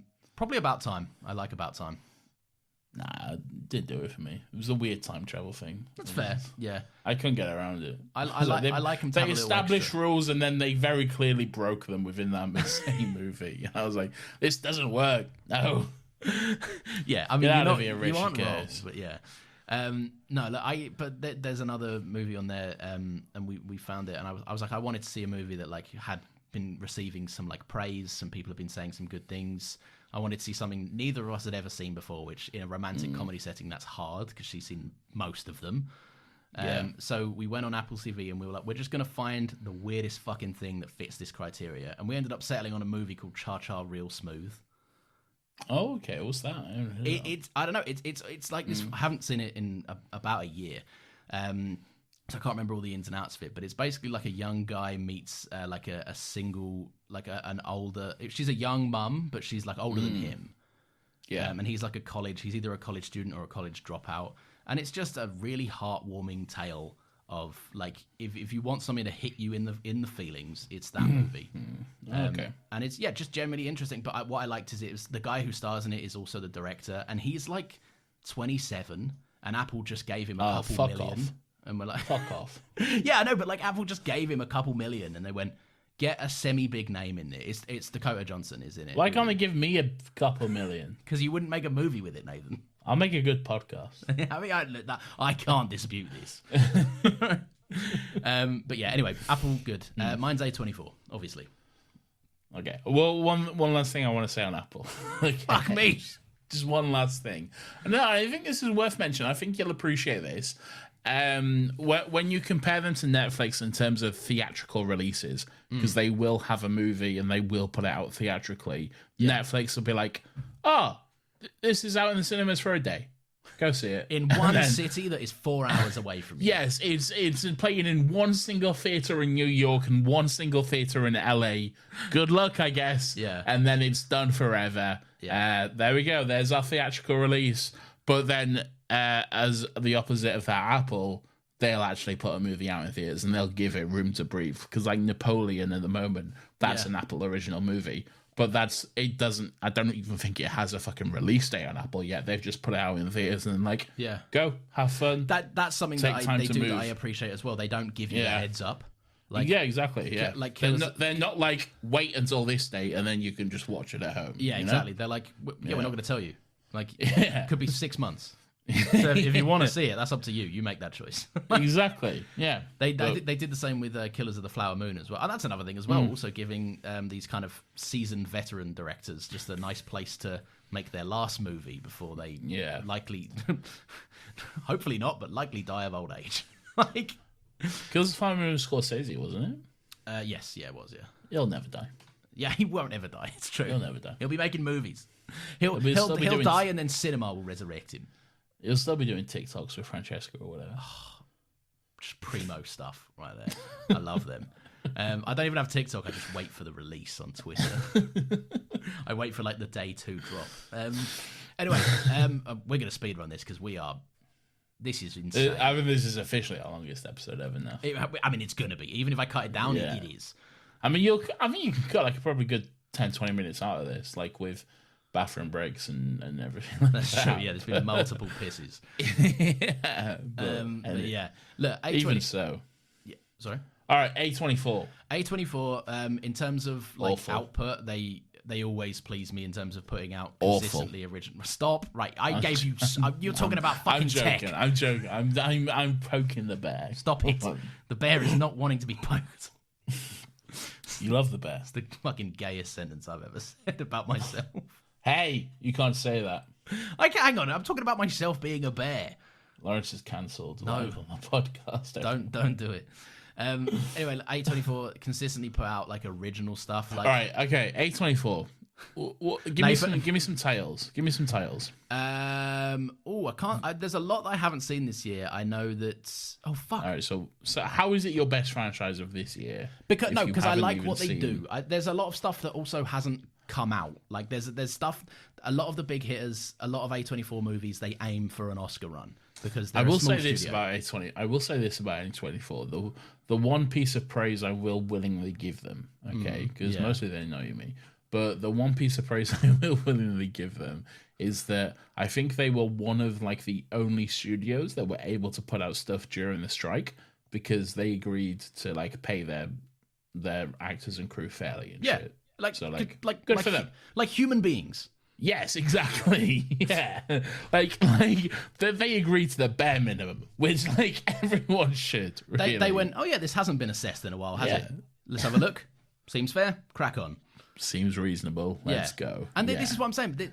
They are creator first, and I'll speak about that again in a sec. But like, As for So what we got? What we got with A24 in terms of names? In terms of so a lot of these movies? are things that have come out in America but haven't come out in the UK because they're a smaller studio, so they often push well, for. I live in the UK, Lauren. Well, so do I, Nathan. I don't know if you know that, but they're a smaller studio. They push for Oscar window. They push for like Oscar releases because it gets their name out and they get more money. No, but they do, and also like, oh no, they aim to be good. What a terrible thing. I mean, you can say they aim to be good, but do a lot of Oscar bait movies aim to be good, or do they aim to win Oscars? And then as a result, But a lot of them do win Oscars for being good. There's been like. But then a lot of them aim to win Oscars, and as a result, are not good though as well. Yeah, I would agree. I watched Bradley Cooper made a film called Maestro, which I watched, and I was like, that did nothing for me whatsoever. Pearl Harbor, one of the biggest Oscar bait movies ever. Awful, Can't say I've seen it, to be fair. bad. Is that Michael Bay? Yeah, That's borderline offensive, really. probably. That sounds right for Michael Bay. Yeah. So It's like, here's this real world tragedy. Let's just make up a fake storyline in the middle of it because why not? yeah, it's true. Anyway, so the Iron Claw, a movie I want to see. A lot of these are movies I want to see. Zac Iron Efron Man plays in it? Muscle Man. No, Nathan, will you shut the fuck up and let me talk? Sorry. Fuck me, I was silent for like half an hour Zac while you Efron wanked plays off a fucking... muscle man. Yeah, Zac Efron plays a muscle man. Is this the one where he's in those like behind the scenes pictures and he looks like roided out and ill? Yes, Okay. yes, and Okay. that I don't know much about the story, about the real person he's playing, but that's largely true, I think. So you haven't even seen this movie? No, but these are movies that like I want to see. They're the films that have got me excited to watch. Well, we all want to see stuff. I want to see fucking. I don't know. Fucking. Captain America 4. I don't, but I'm largely indifferent. Good towards job. that, but like.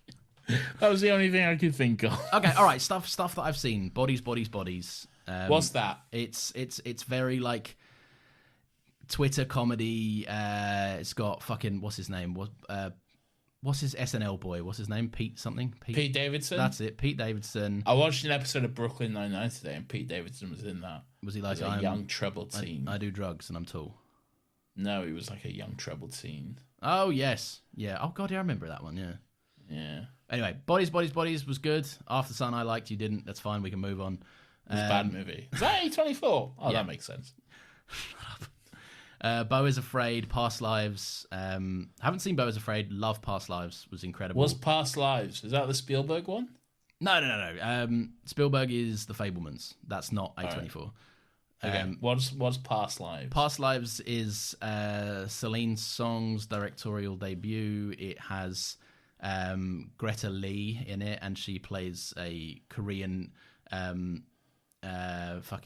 she plays a Korean woman who moves to the US as a child and like rekindles like a childhood romantic interest that she had largely forgotten. It's a really fucking good movie.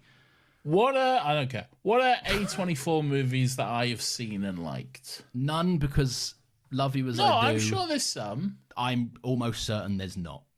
What have they done? Nathan, do you want me to list the entire Give me film? some big A24 names. Just like the big A24 names. Pretty sure Moonlight was A24. That's a big one. I think it was. I'm not certain on that. What are A24's highest grossing? Because these are from like a couple of years back. They haven't had like a massive hit in a while. I don't think. Is Midsommar A24? Midsommar is A24. It's okay. The Ex Machina was A24. Everything Everywhere was Oh, A24. I like Ex Machina. Everything Everywhere is A24. Yep. Ladybird. Yeah. Good, I like Ladybird. Good Time. Uncut Gems. Under the Silver Lake. Haven't seen it. Poor Things. Is seen it. A24. Minari. That's a good movie. Haven't seen it. Yeah, they've done a whole bunch of good stuff. But anyway, look, reason why they're my best studio, I think they consistently. Hereditary A24? Yes, I think it might be. I've heard good things about Hereditary. Yeah. Anyway, Spooky. shut the fuck up a minute. Alright. I think they consistently aim to be great. I think they take real massive risks. There's a movie coming. It's already come out. I actually haven't seen it, but it's a first-time directorial debut by. It's called Talk to Me, the movie, and it's just by two YouTubers. They just gave YouTubers that make very. They have Mr. Beast. No, but funnily enough, they're not they have a lot more heart and soul than a Mr. Beast video, but they make similar content. It's very.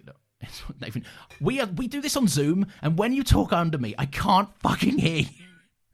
Is it Max Fosh? Please shut the fuck up. There is no. Do you know what? A24. We're moving on. Okay. Nathan, what is the best fucking Scream movie you watched this year? Scream 3, hilarious joke. Our biggest argument, Nathan. What was it? The best Scream movie I watched this year is Scream 3, Lawrence. Yes. Thank you very much for asking. So much to say on A24. You can go. You can say. All right. Shush for a minute. I'll mute. Thank you. Right. They take chances on... And he's now throwing a dramatic hand up. Look, they take chances on directors that I think are unproven, and they are the only studio that I think consistently wants to actually try and see what new voices in... this industry have to say and do. And I also think that they're really fucking clever when it comes to revisiting actors. I didn't care for the movie much, but Brendan Fraser had a big comeback last year in The Whale. They famously basically rebooted Adam Sandler's career with Uncut Gems.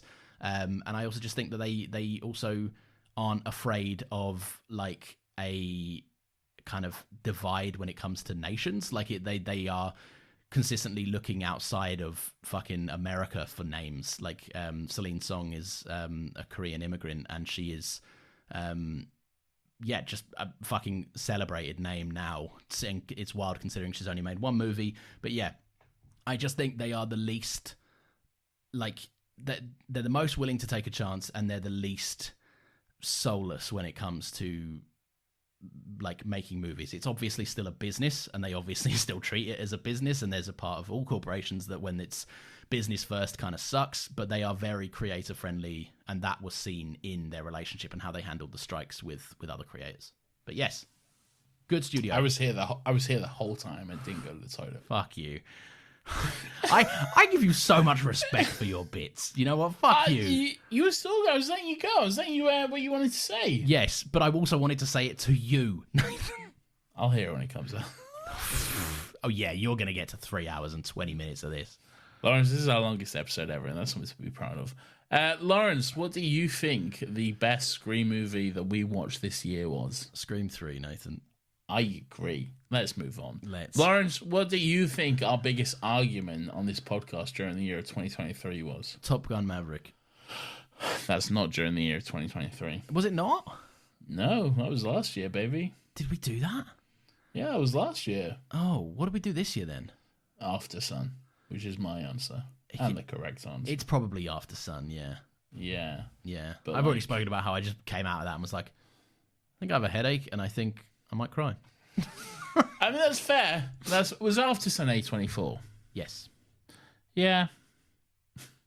No,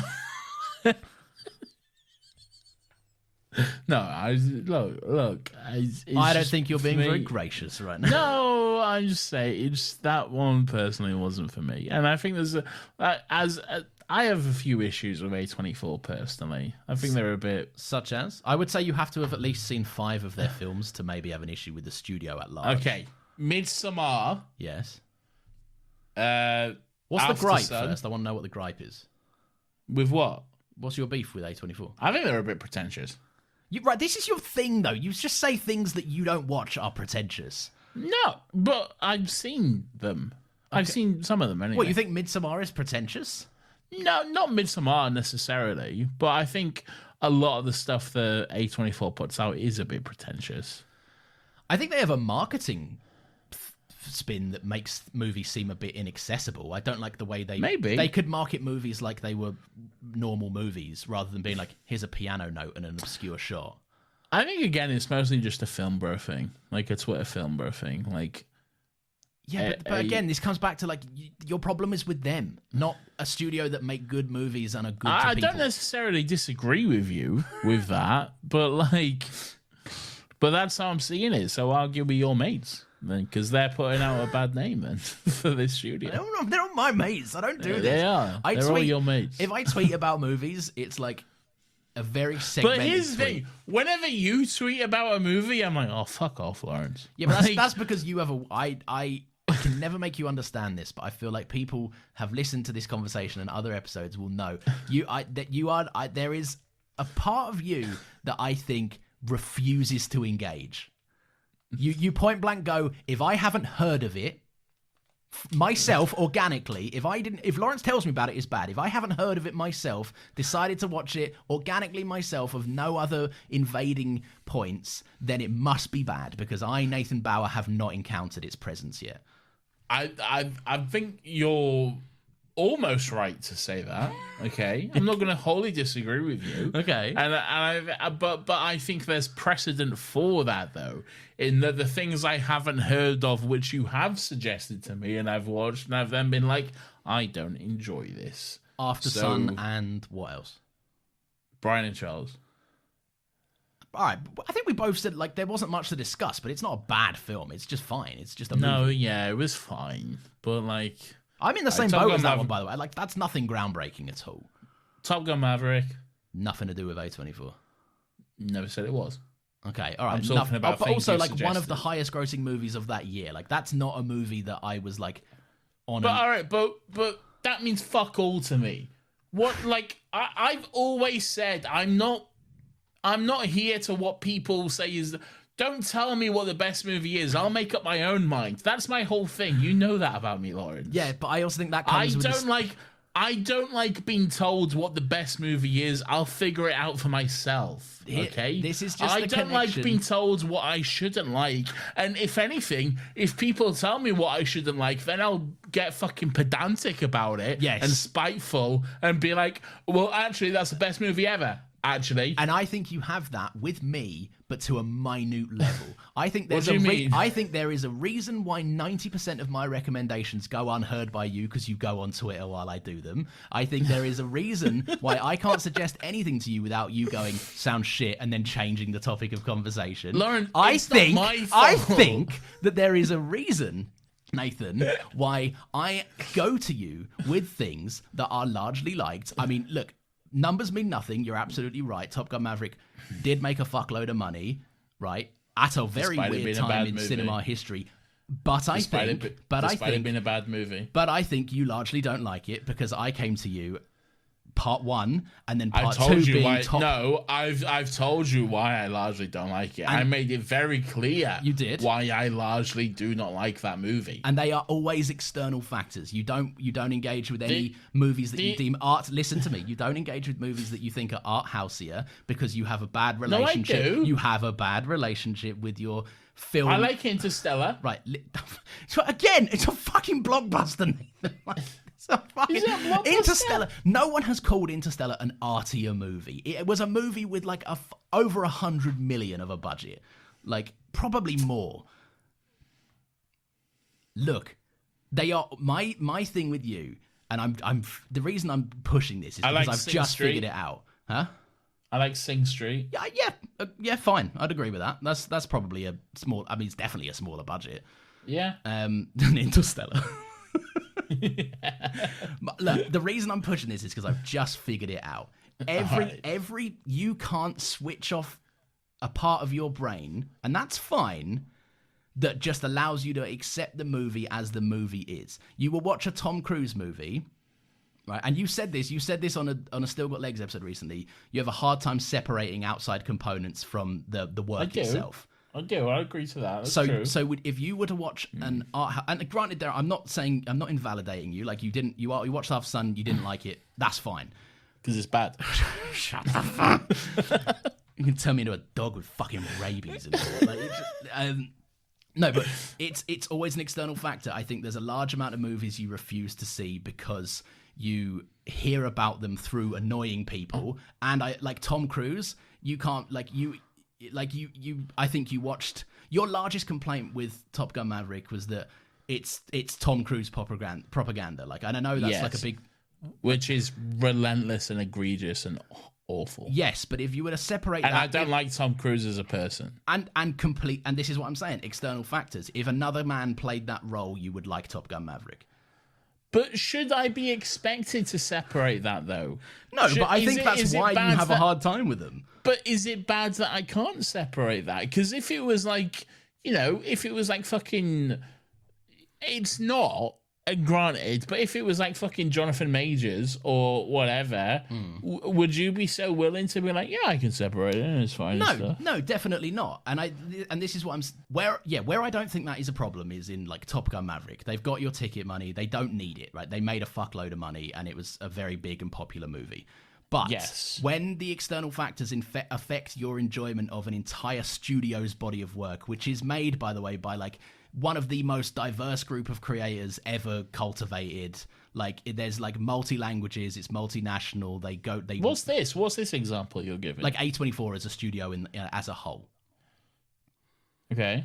It's when like I don't think you should let outside factors of just like I saw that Twitter film bros didn't like they often like A24, so I will not like A24. That like because that's okay. You are in that respect right. You are disregarding so many good things. But all right, fair enough. But like when it comes to like Top Gun Maverick, just because like the movie made $1 billion and like a lot of people liked it, doesn't mean I should be expected to like it. No, not at all. Like just because like I am not, and I've always said this. I'm not someone who will be like. Go along with a popular opinion because it's just not who I am. Yeah. I'm not gonna say, "Oh, everyone like this," or "I like this," or whatever. Like if anything, I'm completely the opposite most times. I struggle to follow along with most people. Yeah. And I'm not someone who will be like, "This is the popular thing, so I will like it." In terms of A24, look. It's mostly because everyone who likes it is annoying. And then I don't disagree with this. They are very vocal and irritating people. But then that makes me like fucking what's the word I'm looking for? It makes me apprehensive. No, not apprehensive. What's the word I'm looking for? Not biased. Oh, fuck, I can't think of the words, but, like, I'm automatically going to be like, well, I don't care. Because that's the exact point I'm arguing against. Because I have this impression of people who like it in my head, and I don't like them. So I'm like, and that's a general sweeping statement. Yeah. Like, I'm sure I would like some of them. But, like, for the most part, like, the generic TM film bros I see on Twitter... Yeah. I'm like, I don't like this. I don't like you, so I won't like this. Yeah, but all that you're actually doing there, by doing that, is making your world smaller to spite no one who doesn't know you exist. Spite! That was the word I was looking for. Right. It's purely down to spite. But can you see how that's... useless. What does it do for anyone? Nothing. Like no, I know. You're dying on a hill for people that never knew you took a breath in this life, right? They don't care, and the only thing you're doing is closing your walls in on yourself to only enjoy stuff that is pre-approved by people that Nathan would like, and it's just like it's boring. I don't even take stuff that's pre-approved by Nathan would like. My thing is, it's my thing. Okay, and you laugh, but I'm genuinely serious about this. And there's reasoning behind this as well, is because, and I think it's also due to a large part of why I fell out with film Twitter, and with like cinephiles and that kind of thing in general, because like for a long time I considered myself part of that like subgroup that like that like the cinephile, that sort of thing, and there was a period in my life where I genuinely fucking loved like cinema, and I would go and see these movies as much as possible, and all the Oscar bait movies and all that kind of shit. I would go out and I would make time for them, but what I found myself doing is I found myself lying to myself. Okay, I found myself like. And the example I always use is Star Wars. For the longest time, I always said Empire Strikes Back was my favorite Star Wars movie because that's the expected answer. Yeah. Because that's what the film guys say, because everyone says that. Yeah. So I was like, oh, Empire Strikes Back is my favorite. I hate the prequels. Fuck off. No, I don't like the prequels at all, but secretly I did. Yeah. You know, I did like the prequels, but I didn't tell anyone because I thought it would revoke my fucking film card or whatever. Yeah. You know, People couldn't I take thought you they would seriously if they thought that. exactly. Yeah. I thought they would exclude me from this club that doesn't fucking exist. Okay, and I was lying to myself. I went along with what the fucking popular thought was. Yeah. And then some point I realized this, and I went, what the fuck am I doing? Why am I lying to myself Yeah. and to people I genuinely don't give a fuck about just to fucking score points on Twitter when I have fucking 200 followers? Who gives a shit, man? Like, what the fuck am I doing? But then did you... But hold on, and once I dropped that fucking facade, once I said fuck this, I'm gonna genuinely watch and enjoy what I like, I've been so much happier. Okay, I genuinely have so much joy in watching fucking Godzilla beat up King Kong because I fucking love it. And I'll be damned if anyone tells me that it's bad. All right, because it's great. And I say fuck you if you don't like it. When you were in the and this one question will answer, and we'll put a definitive cap on it, right? Okay. When you liked those, like when you would say you were like catching yourself like lying and stuff, but you were still going to see all these movies that would like be the talked about movie of the week or whatever, right? Yes. And you were seeing these movies. Did you honestly enjoy it outside of irrespective of what other people thought you should think? Did you enjoy them as a person?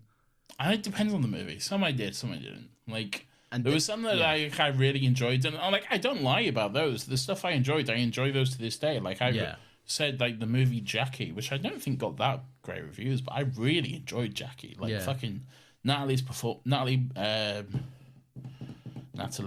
Portman's performance in Jackie was incredible. I mean, it was really good. I don't think it was that well received, but I really enjoyed that movie. I think on that exact same day I watched Jackie, and then I watched Lion straight after it, and Lion was another Dev Patel, which I really enjoyed. Another great movie. And there are some which I did enjoy, but then there were others which also, if honest, I found just a bit boring. But it was like Oscar movie, buzz, or whatever, and I was like, the performance, the mise en scene, blah blah blah, you know? Like, but then like I don't know, I guess because like no one should fucking pretend they like shit they don't like. Like if no, absolutely not. You fucking, like I said, like this is something I'm very like fucking passionate about. Art is subjective, and if you are the only fucking person in the world who loves that movie, who gives a fuck? Champion it all day long because you love that movie, and you are absolutely fucking right to love that movie, unless it's like Nazi propaganda or some shit. But like for the most part, you know, you are like right to love that movie, and I will defend your right to do that all fucking day long. Okay? But like when someone tells me that like the thing you like is bad or whatever, that's when I'm like, fuck you. I'm gonna love this, okay? And I'm gonna unapologetically love this. And fuck you for telling me I shouldn't love this. He's pointing at me.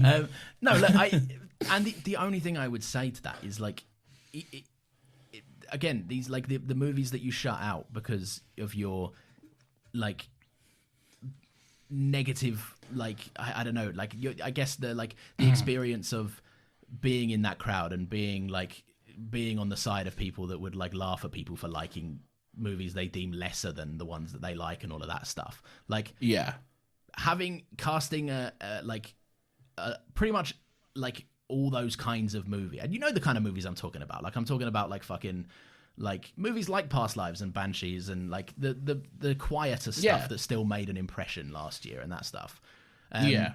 Like when you like when your opinion of them is formed in your relationship with a completely separate thing, it's that's exactly. I don't fucking love all those movies. Like A24 have made some fucking bad movies. Like I don't like Aftersun. I watched The Whale and I found it fucking detestable. Like I just don't like that movie at all. And that was I haven't seen The Whale. Yeah, but and you're more for it. But like it's I don't know. Look, the point I'm getting at is it's there are good ones and there are bad ones. But when you assume that all of them are bad ones, then you'll never watch any of the good ones. I think that's mostly color. You know, I don't. You're saying there's a racial component.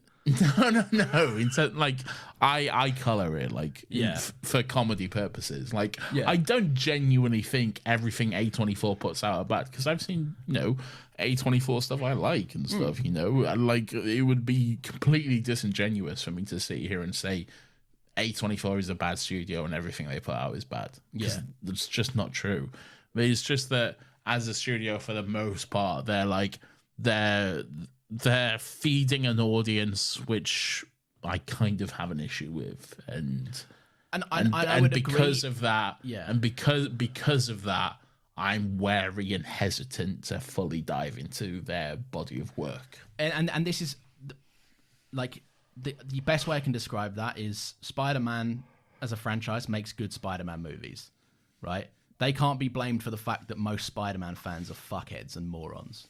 No, yeah, that's very true. That's very true. Yeah. Anyway, Nathan, what is the best second podcast launched by Another Happy Studios this year? Well, Lawrence, thank you for asking. That's called Still Got Legs, which is our Doctor Who rewatch podcast. It comes out every Monday at 10 a.m, where each week we discuss and rewatch an episode of Doctor Who, and we have a bloody good time doing it. I think we've made some good progress here today. I think so too. I think we understand each other a bit better. I love Doctor Who. It takes Nathan's birthday and us getting drunk for 4 hours to find an agreement point. Nathan, what was the best? We're at 3 hours 45 minutes. I don't know if you can tell, but I'm wrapping this up. Like I have to get up early tomorrow. It's almost 1 a.m. We started recording at 9. Jesus, anyway, fuck me. Best series on the podcast, Nathan. We've done The Matrix. We've done Crime Drama Christmas. We've done The Hunger Games. We have. Mine is The Matrix. Mine's The Matrix. You can't get better than the OG. Fuck off. Of course you would say that. No, I enjoyed The Matrix. It was a really good series. It was our first of these kind of like these like series that we've been doing, and we have a few more planned for next year as well.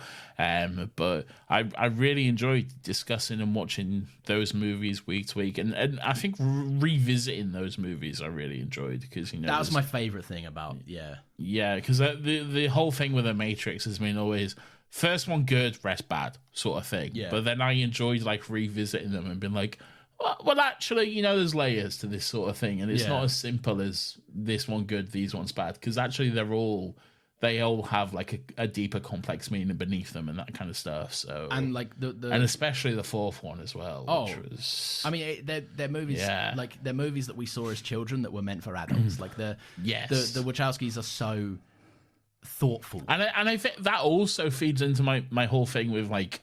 Again, just the ongoing popular discussion about film criticism and stuff. Because, again, the popular idea was, first one good, rest bad with The Matrix. And I was like, yeah, I guess that's what I think. And then I watched them and I'm like, oh, no. Like, maybe I don't. I like these. Yeah. Yeah, no, and I liked going. But I also liked that we had Ben on for the finale to explain some stuff to us. Yes. And that's Ben is... I mean, Ben knows why we call him up and get him on. We're like, help. Yeah. help with this. This one's deeper than me and Nathan can comprehend. He's a very intelligent boy. Yeah. Nathan, we're not doing recommendations this time. No, I think that's fair. This is our last one of the year. Yeah. Go back and listen to some other recommendations if you really want one. We've recommended enough stuff this podcast. Yeah, we've put our bit in. Yeah, we've done it. So fuck you. Oh, that's good. Yeah. I've already plugged Still Got Legs. We don't need to do that. We're going to skip over all of that. Right, fuck. Yeah. Right, hang on. Just before we leave, right, I'll because in a minute I'm about to just read a wall of text that will be the outro. But genuinely, if you have stuck around for somehow this long, if you've enjoyed these like just chatting things, we're planning on doing stuff like this for the end of every year. This is not a formal episode at all. No, this is a wrap up of 2023. We'll do a wrap up of 2024, whatever that fucking entails. And we'll see you then, I guess. But yeah, this is a nice way to end the year. We're both a little bit tipsy. I'm mostly sobered up now. I'm mostly very drunk right now. You're retaining this worse than me. Like I've just ran out of drinks about half an hour ago, and I'm just like, I think I'm fine. I've drunk most of a bottle of whiskey at this point. Jesus fuck. Where is it? I see it. I can see it. There's green everywhere. There's green everywhere. No, I can see it. There's little gaps. Yeah, there's a little bit there. Nice. And I'm mostly finished with this. But yeah. Anyway, thank you very, very much for listening. Happy birthday to No, not your birthday anymore. You've missed that boat. Happy birthday. I sung you a nice voice note this morning to say happy birthday. You did, to be fair. If you have listened this far in, thank you very, very much. Oh, we didn't do an ad break sting. Oh, fuck 'em. There's no ads on this one. Merry Christmas. No, there is. Lawrence, we need that money. All right. We're making money now. That's true, actually, yeah. We shouldn't disclose that, but we are. Yeah. Anyway, yeah. All right, there was an ad at some point. I hope you enjoyed it. Thank you very much for listening. If you have enjoyed the show, then please feel free to leave us a little 5-star review. It would be much appreciated. You can do that on your podcast platform of choice, especially Apple, because you can write us a little message as well. Next week, indeed, next week we're going to be doing this. But I was going to Taji Station to pick up some power converters. That'll be it. Wahoo! That'll be It's not Mario. Wahoo! It is not Mario. You can follow us on Twitter. We are at Another Happy Pod. That is where you'll get little post reminders for new episodes that go out every single Friday at 10 a.m. It's also a place you can suggest little topics by following the link in our pinned tweet. No promises, but we may get around to them. Nathan, we have another podcast, don't we? Still got legs. Yeah, I've already talked about it. Indeed. Thank you genuinely for listening. And now a nice, sincere bit. To all of our lovely guests that have joined us at some point this year. We have Harley from... Who? Well, I'm telling you, all right? All right. We have Harley from the Fundamentals podcast. Shout out Harley. Indeed, good time. Our dear, lovely friend Bethany Taylor, who is always the first person to retweet every single thing we ever put out. She really is, actually. Shout out, Beth. So, love you for that. So massive respect to Beth. She'll never hear this as well. There's no chance. But just if she doesn't listen to the episodes, but she retweets them. She's always there. She's there. And sometimes she's actually here as well in the episodes. Yes. Great stuff. We'll get it back next year at some point. Indeed. And to Ben from Canada. Ben. Yeah, Ben always joins us when we are having a wicked time. I'm just saying words at this point. Yeah. Yeah, thanks, Ben. You know that we love you. And also to our final and most important guest, the man himself, Benoit Blanc. I'm Benoit Blanc. There he is. He's back. I do declare there's a mystery afoot. Okay, shit. I shouldn't have done that. Yeah. Mon chéri. It seems the murderer. Hang on. Has this gone out before the end of the year? This goes out. I think this goes out on New Year's Day. It might go out the start of next year. Hold on. When does this go out? This goes out on 2023 year in review. It goes out on the 29th of December. Oh, lovely. Okay, well then I hope you ring in the new year nicely and with friends and with family, or by yourself if that's your vibe. If you want to just chill on the sofa, then crack on. We will see you next year. We're not taking a single week off, so be prepared for some fresh stuff coming your way. We got big plans for next year. We've done some scheduling. Spoiler alert. Well, no spoiler alert because I'm not going to say anything. But we've got big plans and we got big stuff coming. So big plans and big bands. We're making that money. Lawrence, please. That's true. Yeah, that's why we've. In case you didn't realize, that's why we're dusting out the original trilogy. Lawrence, please. Anyway, we'll see you next year. Thank you for sticking around. You're not here for this, but thanks anyway. Thank you for joining us for 2023. It's been a beautiful year. You're all beautiful listeners. And for now, I will say goodbye. Goodbye. Oh, fuck. What the fuck was that? That's not my theme song. Where's my button? I don't know. It's your button. There it is. I'm very drunk. I'm sorry. Bye, everyone. It's my birthday. Not anymore. Yeah, that's true. Happy Pod. Another Happy Pod is filmed in front of a live studio audience. All right, bye, everyone.